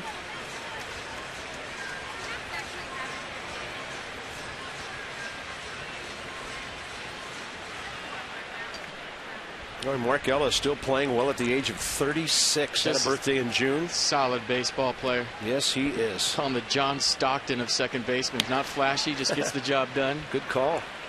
9 years with the A's. A stop in Colorado. Second year with the Dodgers after he hit 258 for LA last year. Former Florida Gator. 1 ball, 2 strikes. Strasburg gets him on the hands and pops him up, but Ramos can only watch it sail out. I was with Mark Ellis in AAA's first. Came from A-ball to AAA with the Oakland A's. His first day in a AAA clubhouse, he walks in. He's got holey jeans on, a pair of ratty tennis shoes, a baseball hat that's been through the wash machine about 800 times, a T-shirt with holes in it. I said, hey, this is AAA, man. You got to tighten it up a little bit. And it turned out to be my double play partner that whole year, and has had a wonderful career. And Been wearing nice clothes ever since. And he tightened it up. Went with the collared shirt the next day, went out and bought himself a pair of new jeans. Actually, kind of helped him out with the process, but it's always fun for me to catch up with him. And yeah, look, he's got the same pants on he had the first day in the clubhouse in AAA. Yeah. Tighten it up. 1 ball and 2 strikes. Oh, you've tightened up the wardrobe in the booth, too, I have to admit, the last year or two. Yeah, had that effect. Consummate professional hitter. Still getting it done. 2 balls, 2 strikes. Strasburg goes to work with a nice breaking ball. Desmond on the run backhand and just reaches down, picks it, and throws like it's nothing. 9 in a row for Strasburg, thanks to his defense in part. Almost the same ground ball that A.J. Ellis hit him. Now it's Mark Ellis. He runs a little bit better, and check out the difference in how Desmond fields the ball.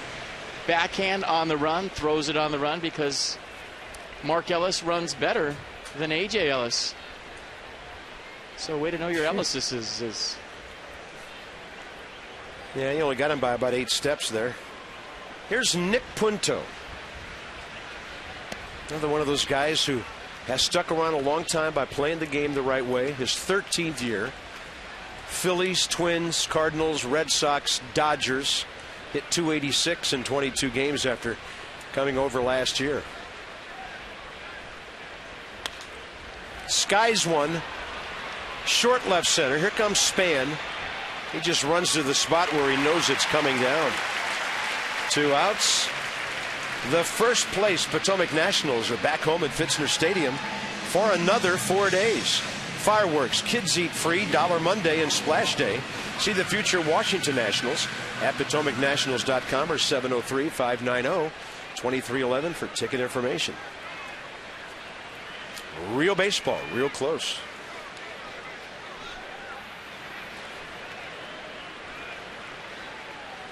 Crawford, ball 1.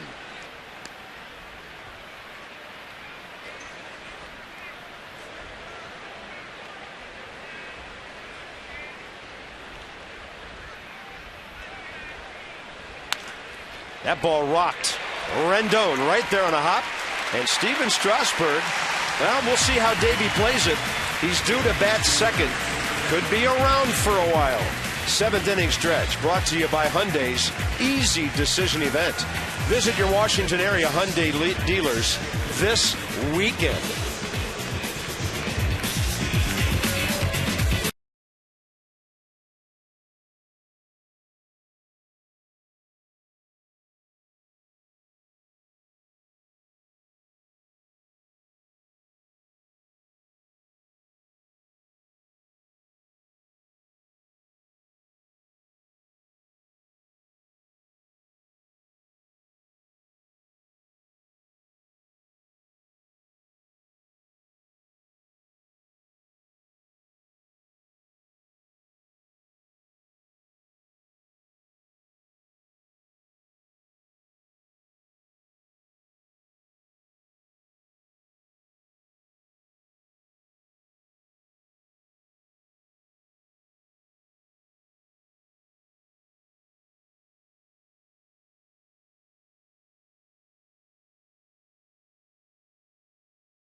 And Fios and supercharge your internet speeds. Now you'll have to buy your own Exmo camera, but if you do, you'll have some of the most amazing video you've ever seen. 20-year-old playing baseball, having the time of his life, coming off the All-Star game.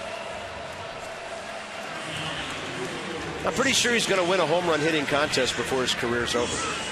Well, it looks like the Nats will go and hit ahead and hit for Steven Strasburg. He's thrown 104 pitches, 71 strikes. Ramos to lead off. Lombardozzi on deck, bottom of the 7th. Wilson Ramos 0 for 2 tonight. There's Steve Lombardozzi, who's been a little short on the at-bats lately with the regulars all back and healthy. And Don Mattingly told me today he's enjoying the same thing that Davey's enjoying. He said, I had to spend so much time mixing and matching hitters against pitchers and lineups and all that. He said it's just a great feeling to come to the ballpark every day, and I pretty much know who's going to be in there. And it's exactly the same for Davey. Amazing how much smarter Don Mattingly is all of a sudden. His team's 17-5 in their last 22, and there's no talk about him getting fired. Yeah. What a good hitter he was. Donnie Baseball. We were talking about that home run streak he had back in '87. I think he hit home runs in 8 straight games, a couple of them grand slams. What a great hitter. Nick Punto. He's going to feel the ball and run it over to first base almost for the first out, bottom 7. Steve Lombardozzi for Steven Strasburg. Lombardozzi as a pinch hitter, 7 for 27 on the year.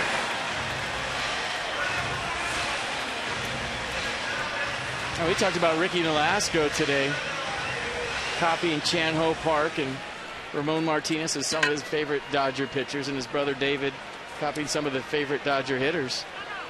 Who wasn't Don Mattingly in wiffle ball growing up with that stance? Yeah. The elbows in real close, kind of crouched down. The big one-hand finish or two-hand finish when he went the other way. What a good night for Steven Strasburg. 7 innings, 2 runs on 7 hits, but they didn't have a hit after the 4th inning. He walked 1 batter who was erased on a double play ball. Great bounce back for Steven tonight. 104 pitches, 71 strikes. Lombardozzi trying to drop one down the left field line. That'll play. And the lead runs on base. Steve rounds the bag big. And he's aboard with 1 out. Top of the order coming up. 8 for 28 as a pinch hitter now. Well, you come off the bench, you don't care what they look like. You're trying to get that go-ahead run aboard, and Lombardozzi doing a nice job of staying inside this fastball from Dominguez, dropping it into left, and now the go-ahead run is aboard here in the 7th. It looks like Don Mattingly started to come out. Now he's going back to the dugout. Now he's deciding if his pitcher's ready. Honeycutt on the phone. He has 2 lefties in J.P. Howell and Paco Rodriguez. And that is Paco, who we saw in L.A.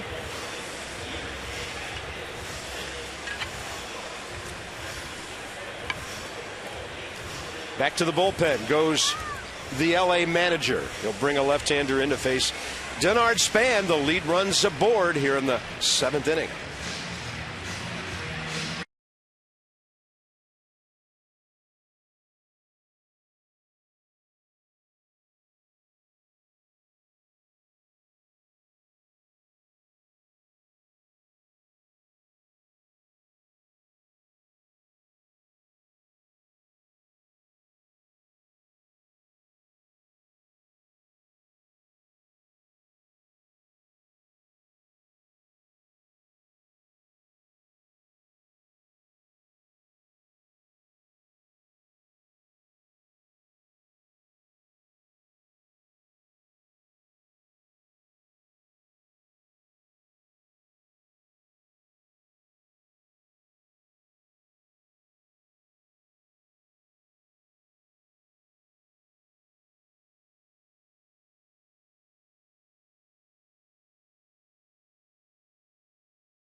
Alexandria 2-2. Ian Desmond with a second shot tonight. Had a big at-bat early in the game in the fourth inning. Came up in a big situation, a little check swing job to third base. Juan Uribe does a nice job of going home to get the force out. Desmond frustrated. So all you want is another shot, and Ian Desmond with 2 strikes flares one into center field to score Ryan Zimmerman to tie this game at 2.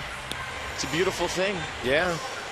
And Lombardozzi has blooped one in down the left field line in this inning. This is 22-year-old former Florida Gator. They're everywhere. Paco Rodriguez, only his second year of professional baseball. He was taken in the second round last year, the 82nd player, and here he is in the big leagues already. Originally drafted in the 48th round in 09 by the Astros, but he went to school, turned himself into a higher draft pick, and a quick road to the big leagues. He is not allowed to run his last 12 2/3 innings. That spans 17 appearances since June 7th. He leads national relievers with a 142 opponent's average against. He pitched 2/3 of an inning scoreless against the Nats on Wednesday, May 15th, when the Dodgers won 3-1. Came in the 7th inning, and he walked Denard Span, who was caught stealing to end that inning. And you talk about a guy reaching way back with the baseball and bringing it through. Really interesting delivery here.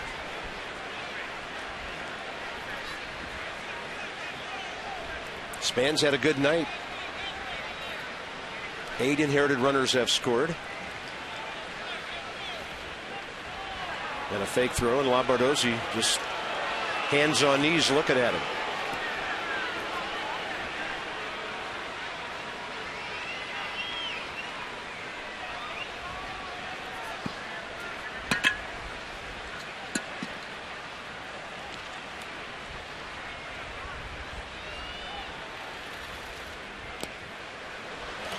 Really breaks his hands in a hurry. Yeah, I was going to say, didn't even come close to coming set right there. Not that anybody ever calls that anymore, but you're supposed to come to a discernible stop.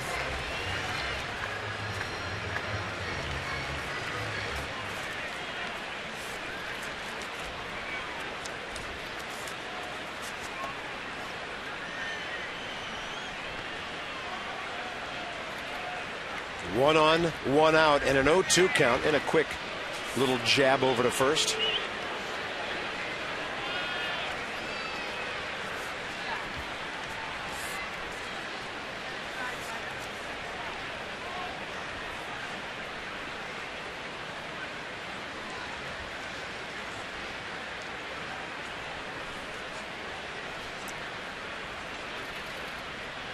Contact. And Denard just took it the other way to stay alive. Hey, see how he comes set, or before he comes set, Paco Rodriguez's bare hand is behind his back. Sets the glove and the ball in the glove. I don't know if I've ever seen this before. Look at that. Usually the ball's in your hand, right? And then you go into the glove and change your grip. And then he shakes the glove a lot, probably not to tip off his pitches, but strange, almost like he's standing at attention. A lot of shaking going on right there. That's right. Front door breaking ball, slow roller. Lombardozzi gets himself to second as he went flashing by in front of Mark Ellis just before the baseball got there. 2 outs. Yeah, productive out. Anthony Rendon will be the hitter. The Dodgers have Ronald Belisario ready if Don Mattingly wants to go situational again. For now, the left-hander stays. Rendon 0 for 3 tonight. Nope, here comes Mattingly. He popped out well after the hitter had been announced. Pardon me, this is Rick Honeycutt, not Mattingly, so they're going to talk about how to handle things here, but there are no more left-handed batters until 2 more hitters. Zimmerman next. So they must feel that Paco Rodriguez has something for Rendon and or Zimmerman here. You see the numbers right there. There's the proof, right? He's hitting 143. Wow. Strong.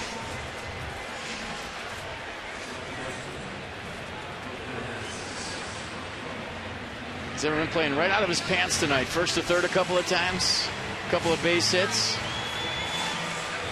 Good defense at third base. Having a big night for the Nats.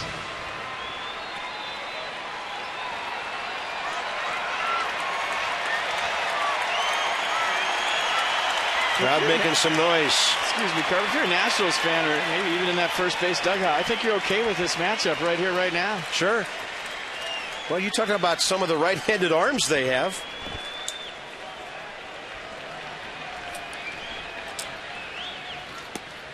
Up and away. So Rendon, 2 ground balls, both double plays and a pop-up.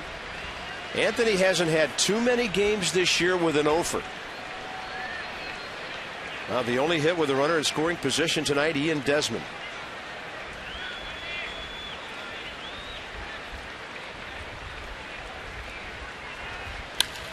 Rendon hits it right field corner, slicing away from Puig.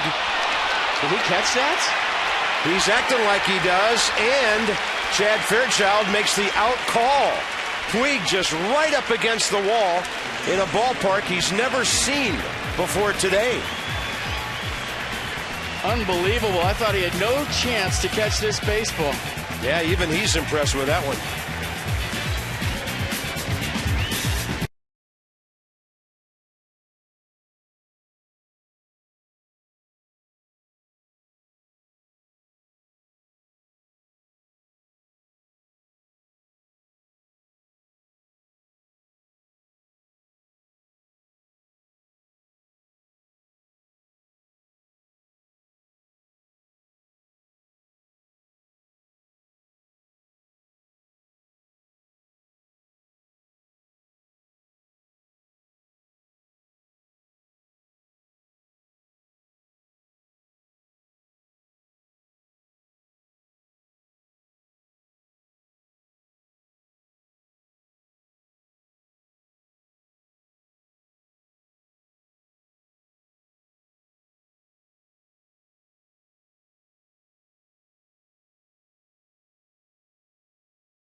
We didn't see that catch, but watching the replay, you're about to see one of the best catches we've seen this year. Talk about total disregard for life and limb. You hear about how Yasiel Puig plays hard. Watch this catch. And going full speed right here. Reaches out, goes in his glove, and crashes in the wall hard with that left shoulder hitting. Unbelievable play by Yasiel Puig.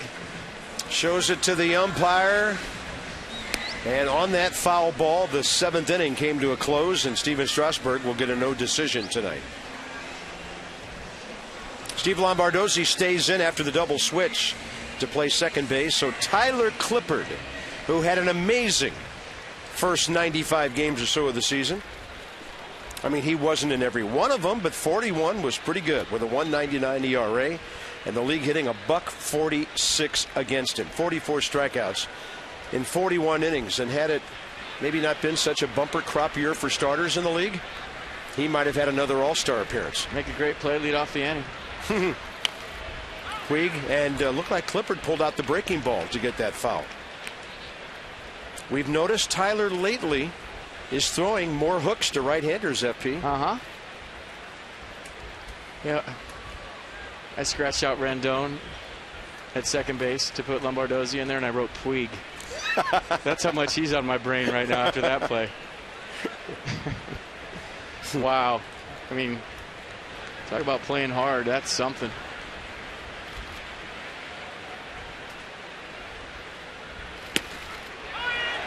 How quick does that 93 look after the changeup or the breaking ball? No balls, 2 strikes. Puig is 0 for 3 tonight. He certainly has made his presence felt in the field, and great players do that even when maybe they're headed for an 0 for night. But that's not going to be a swing, as Fairchild says he did not go. Boy, Randy Norris, Steve McCatty, Davey Johnson, all three of them in the Nats dugout right now with hands in the air, asking how in the world was that not strike 3? That's a swing. He went. It's the most animated I've seen all three of them at the same time this year. Yeah, you don't want to give a hitter like this any second chances. Changeup strikes him out. First time Puig sees Clippard. Tyler, pretty impressive. Well, it looks like off speed is the way to go with Yasiel Puig, at least here tonight. And it's been a combination of Strasburg curveballs to Puig, and then a nice changeup right there from Tyler Clippard for strike 3. It's a great shot of getting inside of that changeup and pulling the shoot on Puig. Adrian Gonzalez 2 for 3. Worthy of note, Steven Strasburg retired the last 11 batters he faced. As I mentioned, hadn't given up a single, any hits, after the Ellis single in the 4th inning. So he was outstanding. Too bad he can't get a W out of it. But the Nats have a great chance to win the ball game.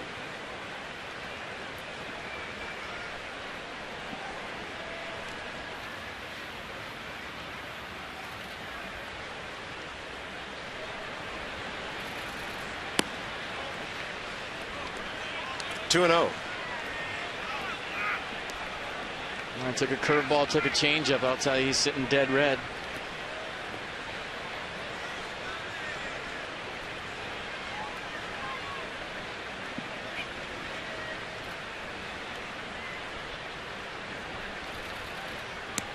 Changeup, changeup, changeup. That's a beauty. 2 and 1. Well, you look at the guys in their lineup in a tie ball game. Gonzalez with 14 home runs. This is a guy that can't beat you.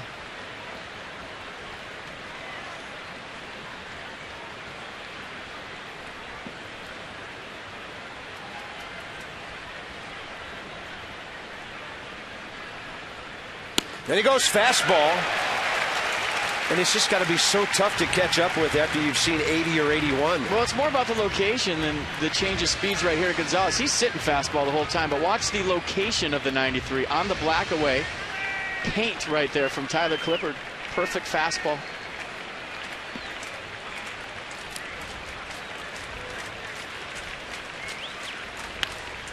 And a ball hit in the air out to left center.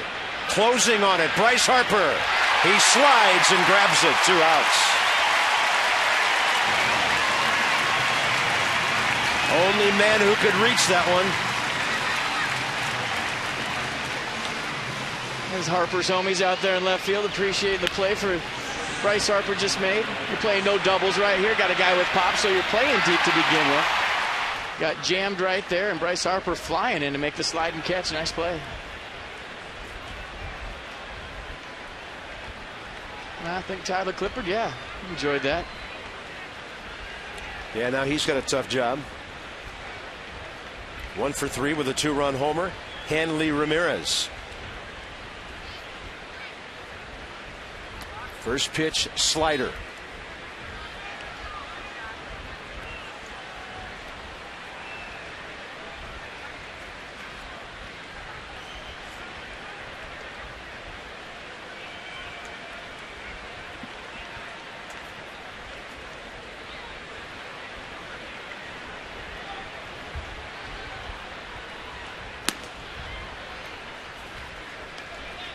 That was a little harder than his usual changeup at 84. Dangerous count to this man.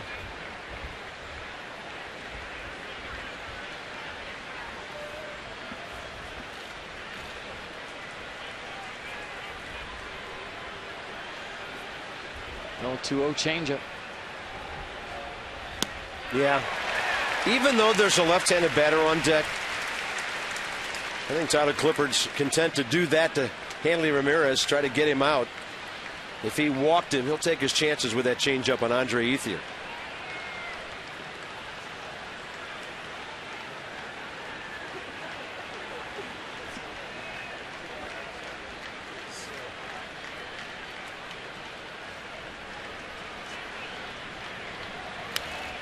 There's a fastball, but it was up.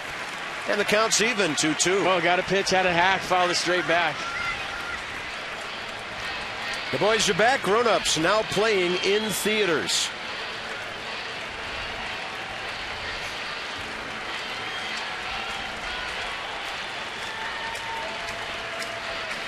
Now it's decision time. Henry Ramirez little smiles. He gets back into the box.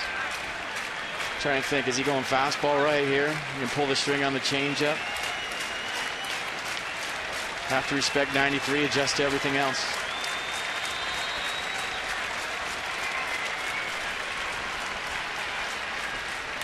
He blows a fastball by him on 2-2. So here comes Ryan Zimmerman, followed by Bryce Harper and Jason Worth. Bottom of the 8th, straight ahead.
And just like we promised earlier in the game, it's not just a good time, it is so Miller time. And we're going to show you some serious leather being thrown around the campsite here tonight. And it starts with Jason Worth down the right field line.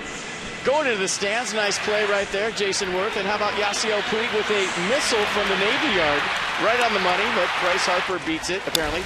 And then Zimmerman throwing some leather at third base. Nice glove work right there. And Yasiel Puig, no regard for life and limb, right into the wall, full speed, and makes the catch. Unbelievable. I mean, he's 0 for 4, and he's thrilled us 2 or 3 times tonight. He did not slow down at all. Wow, what a play. I'd love to see him go 0 for 12 in this series and make 6 great plays. Here's Ryan Zimmerman against Paco Rodriguez. Ryan tonight 2 for 3, base it up the middle and to left center. That's outside.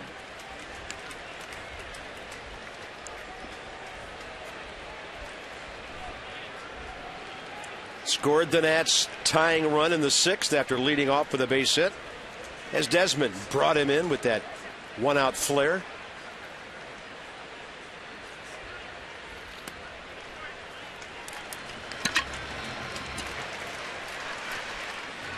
Two and 0.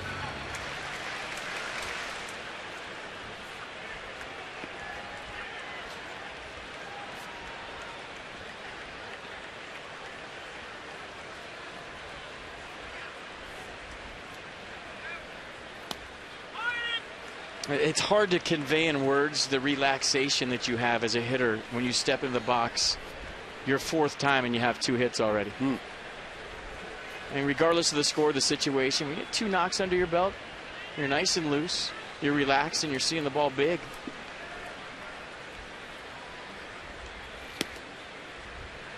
Three and 1, good take by Ryan on a borderline pitch.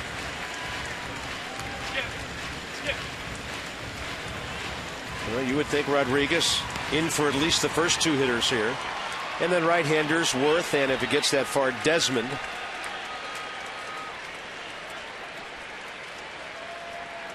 Three 3-1. He's looking to keyhole something to drive.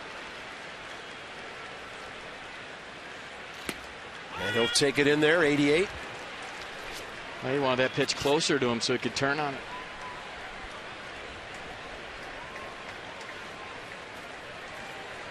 Zimmerman and Harper combined 4 for 6 tonight, an RBI, 2 runs scored.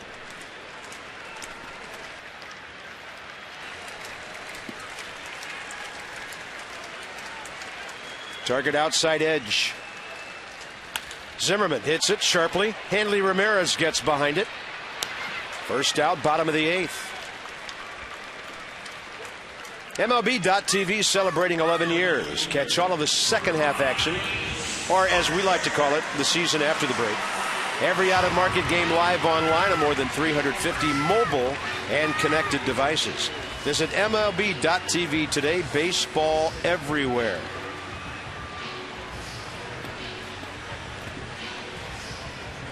Bryce Harper, 2 for 3.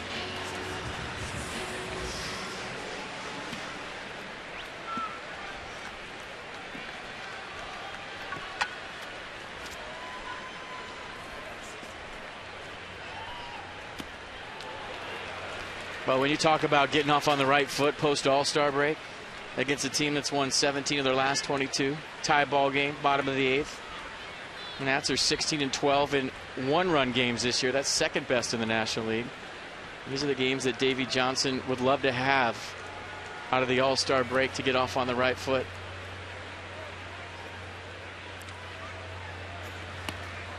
That's a couple of good breaking balls by Paco Rodriguez.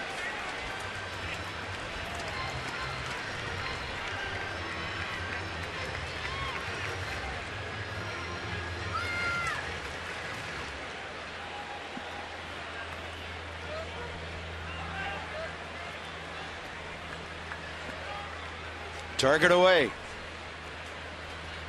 Steady diet of off-speed breaking stuff. That is a swing. And, whoa, what a stretch by Gonzalez. You know what? That was a really smart play by Bryce Harper. He wasn't sure if it was a swing or not, but he took off anticipating that he might not get the call. FP, how many guys you see standing at home plate and they get thrown out at first base? Well, it's a tough one, Curt, because it's admitting guilt if you go. But, you know, when you see it go to the backstop, I don't think he went. Just looking at that angle right there, but you know, if you're standing at home plate and they ring you up, he's thinking, I want to get my wheels on, I represent the go-ahead run. Let's see if he went right here. Yeah, that's a little more definitive right there. It looks like he went. So pulled at bat, saw it get away, and then took off. Well, Mattingly gets quite a job from Paco Rodriguez. He got Rendon, Zimmerman, and Harper, as well as Span.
By Farmers Insurance. At Farmers, we believe in smarter coverage. Contact your local agent, 888-96-FARMERS.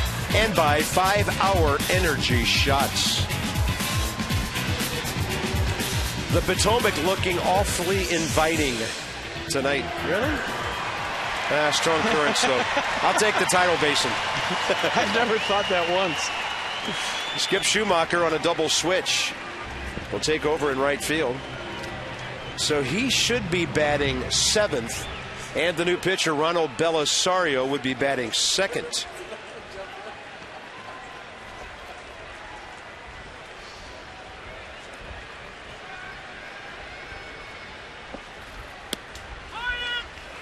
Jason Worth, a walk, a single, 1 for 2.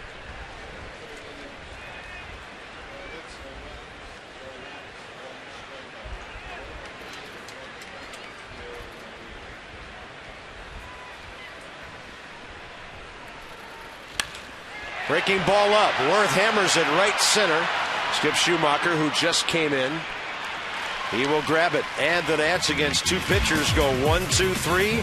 This tie game into the 9th.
Zach Greinke 8-2 in career against the Nats.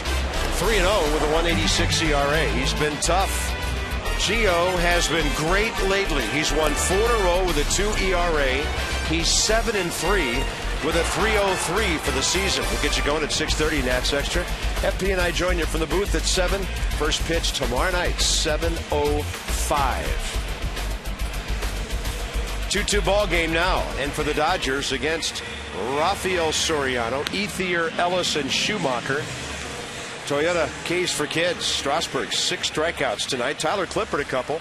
So that's 8 times $37 to the Children's Inn at the National Institutes of Health.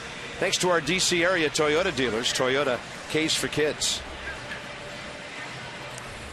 Well, no way for the home closer to get a save the rest of the night, so why not have him in a hold-em situation, top 9. Yeah, it'll be an upright appearance for Rafael Soriano, his 41st of the year. You see the opponent's average 252, right? He's hitting just 231.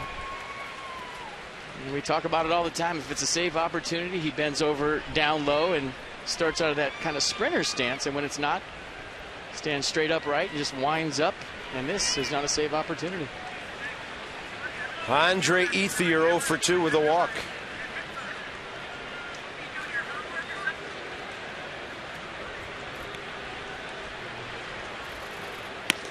Good running fastball up in the zone toward the outside edge. I think if it's not a save opportunity, he should start with his shirt untucked and then tuck it in after the 3rd out. A white shirt untucked. Yeah. That would last about 1 pitch with an umpire. That's in there, 0-2. Might be able to get away with that on the road. Yeah.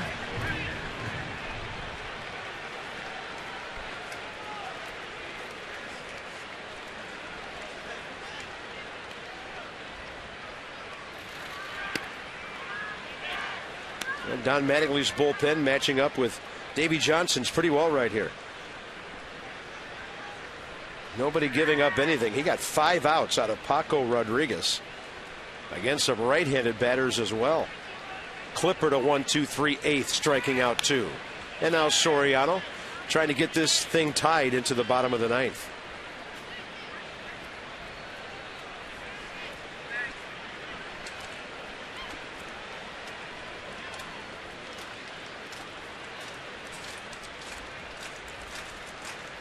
"25 saves, 4th most in the league." And a ball scooped into right. Going back is Worth. And the Dodgers have taken the lead on an Andre Ethier home run. He went down and golfed it out of here.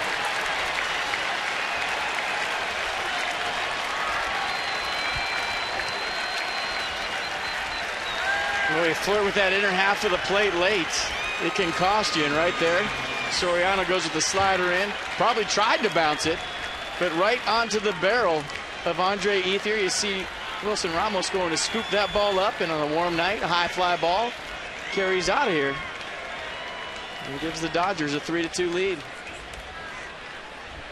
That'll get their bullpen busy now. Fastball up, thrown by A.J. Ellis.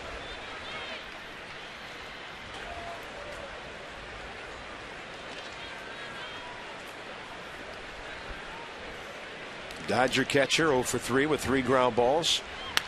On a fastball up, and he hits it out to right center. Denard Span. 1 out. Dodgers with only their 76th home run of the year and number 77 tonight. They're bottom 3 in the league.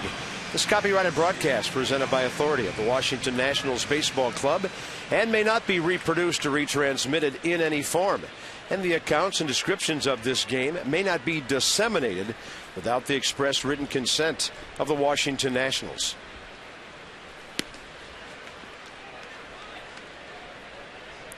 Skip Schumacher. And back in their closer's role now is Kenley Jansen. Brandon League has 14 saves, but he's blown 4. Jansen has 9. He's blown 3. Back end of the bullpen for the Dodgers at times has been a problem.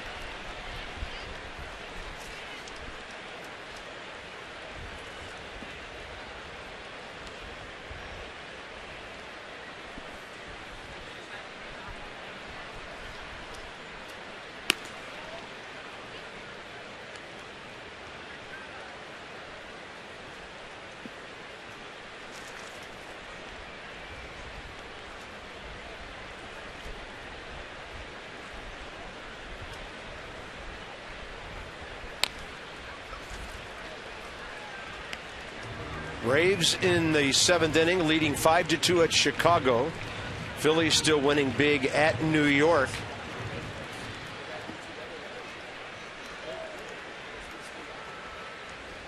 A lot to be lost if the Nats can't come back on. Grab this one. 2-2 pitch. Schumacher can't reach it upstairs. 2 outs. You see that whole sequence of Schumacher was on the outer half of the plate. And they can beat you the other way. Good sequence from Soriano and Ramos. Everything to Schumacher on the outer half after the home run to Ethier. You see the cut fastball away, trying to come back just a little bit to get that outside corner. Mark Ellis 2 for 3. I think you called it on that breaking ball to Ethier. He tried to bury that thing, and left-handed batters have a way of dropping that bat head. He just golfed that thing out of here. I think Worth thought until the very last moment he had a chance to catch it.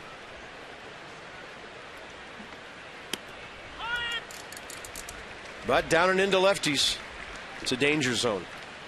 Especially in a tie ball game late, for sure.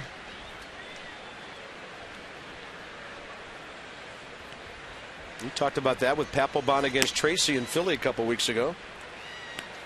He paid for that. Well, I'm sure, if you ask Soriano, he was trying to bounce that pitch. You saw Wilson Ramos going down to block that pitch, actually. Ethier just dug it out and rode it out of here on a warm night. Nice piece of hitting.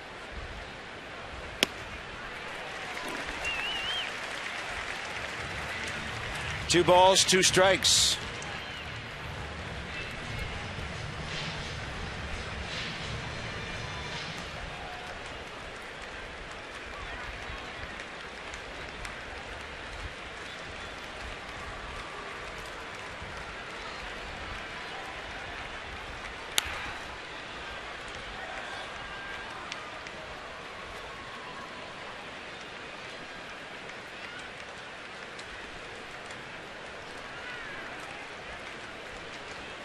Well, Jansen coming in with that cutter suits better to right-handers.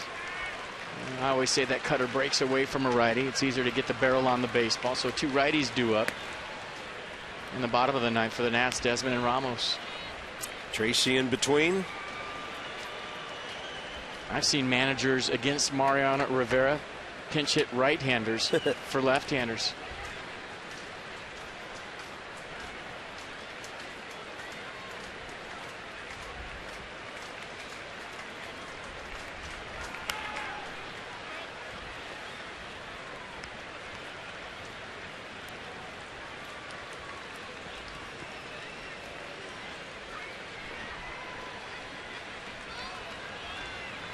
About to throw his 20th pitch here in the top of the 9th.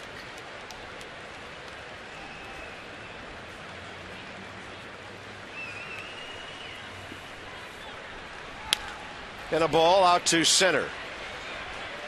Denard Span. Here we go. Bottom 9 with Ian Desmond, Chad Tracy, and then big strong Wilson Ramos.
Dodgers lead it 3-2 thanks to an Andre Ethier home run in the top of the inning. Byron Kerr and Ray Knight.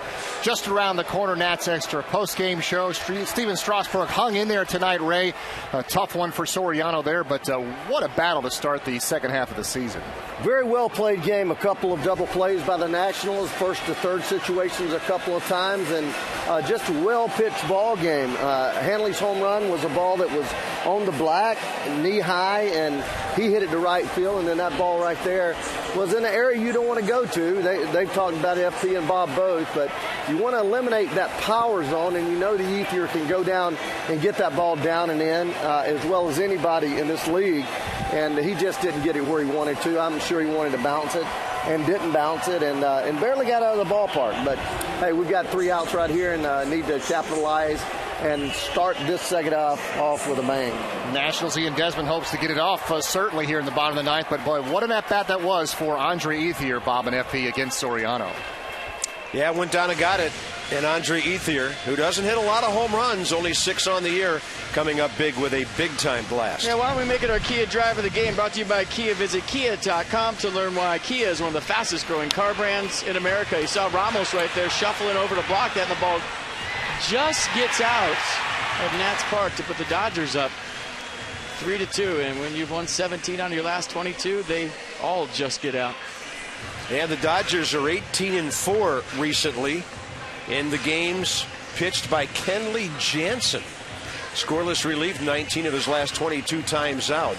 And the league's only hitting 216 against him during that time. So what are his strengths? Yeah, 2 pitches, fastball that he'll cut in on a lefty and a slider to go with it. The fastball averaging 92 miles an hour. First up, Ian Desmond. This man is large, 6'5", 260, And he blows 93 by Desmond, and it sure looked quicker than that. Well, that was a tie-him up swing right there from Desmond from the heels. 2 for 3, double, single, RBI, trying to add on to that.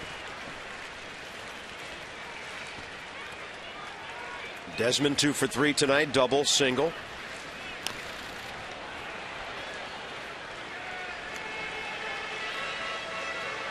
I'm sure Davey Johnson would like a base runner right there, but he'd also like a guy with 15 home runs swinging the bat. Yeah, the Dodgers back end of the bullpen, as mentioned, a bit of a mystery. Saved chances, ERA of almost 4. When the game's not on the line, he's a whole lot better. He saw Adrian Gonzalez way back. He's thinking about getting on. And I'm sure Davey Johnson, as offensive minded as he is, wants to see Ian swing. Strike 3. 95, 1 out. And the only part about bunting with 1 strike is if it's foul, now you're behind the count and you're battling with 2 strikes. So a 3-pitch see-ya right here from Kenley Jansen, 95 miles an hour. Cutter started off the plate, ran it back for a strike. Chad Tracy next. Boy, you've really got to start early against this guy.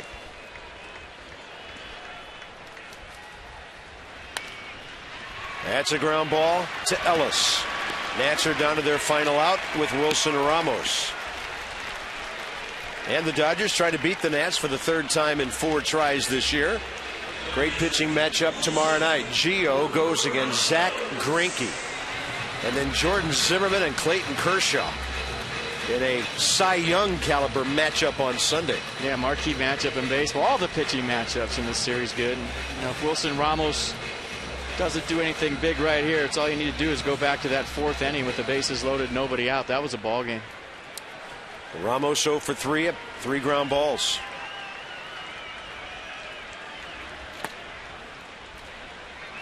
Laid off the low fastball at 94. Well, he's thinking one thing, and he's the kind of guy that has opposite field pop to hit that cutter out the other way.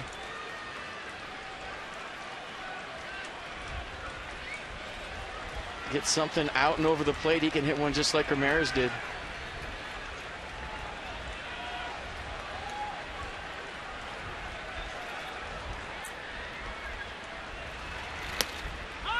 That one's got some run away from the hitter to it. 1 ball, 1 strike. Crowd of 39,146 on the verge with this ball club a couple of times. Now down to their final hope, Wilson Ramos. Got a fastball. In, up. Yeah, gave it a go. I think he was looking for that out over, and it ran back in on his hands.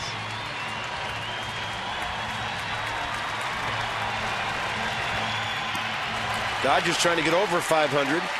Nats trying to avoid falling back to the break-even mark.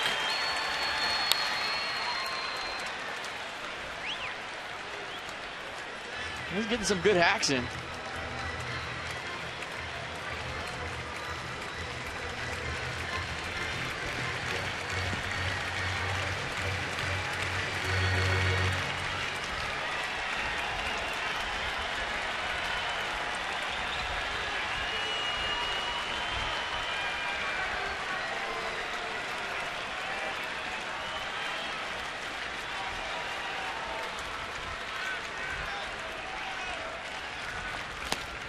Good eye by Wilson Ramos, laying off a couple of low pitches here. 194, that 195. Yeah, work his way on. You think that Roger Bernardino would pinch run for him, get some speed on the bases. So trying to get on any way he can, but I guarantee he's still thinking about doing damage here with 2 strikes.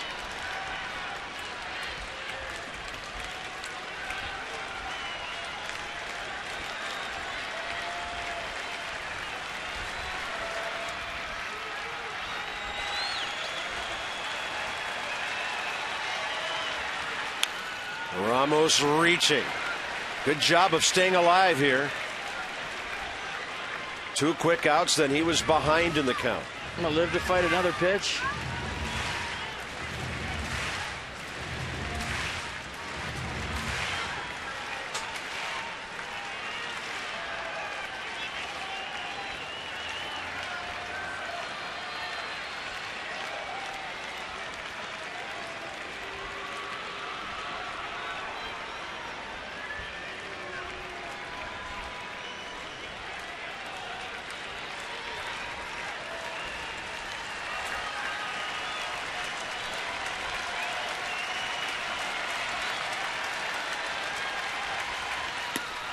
Big breaking ball, game over. 3-hour struggle for the Nats, and they fall 3-2 on the first game of this 11-game, 10-day homestand. And the Dodgers are over 500. The Nats are back to the 500 mark. For FP and Julie, Bob Carpenter. Dodgers take it 3-2. Tomorrow night, 6:30, Nats Extra, 7:05. Great pitching matchup, Gio Gonzalez and Zach Greinke. This has been a Masson presentation. Byron and Ray, Nats Extra, postgame straight ahead. And from the booth, so long for just a while.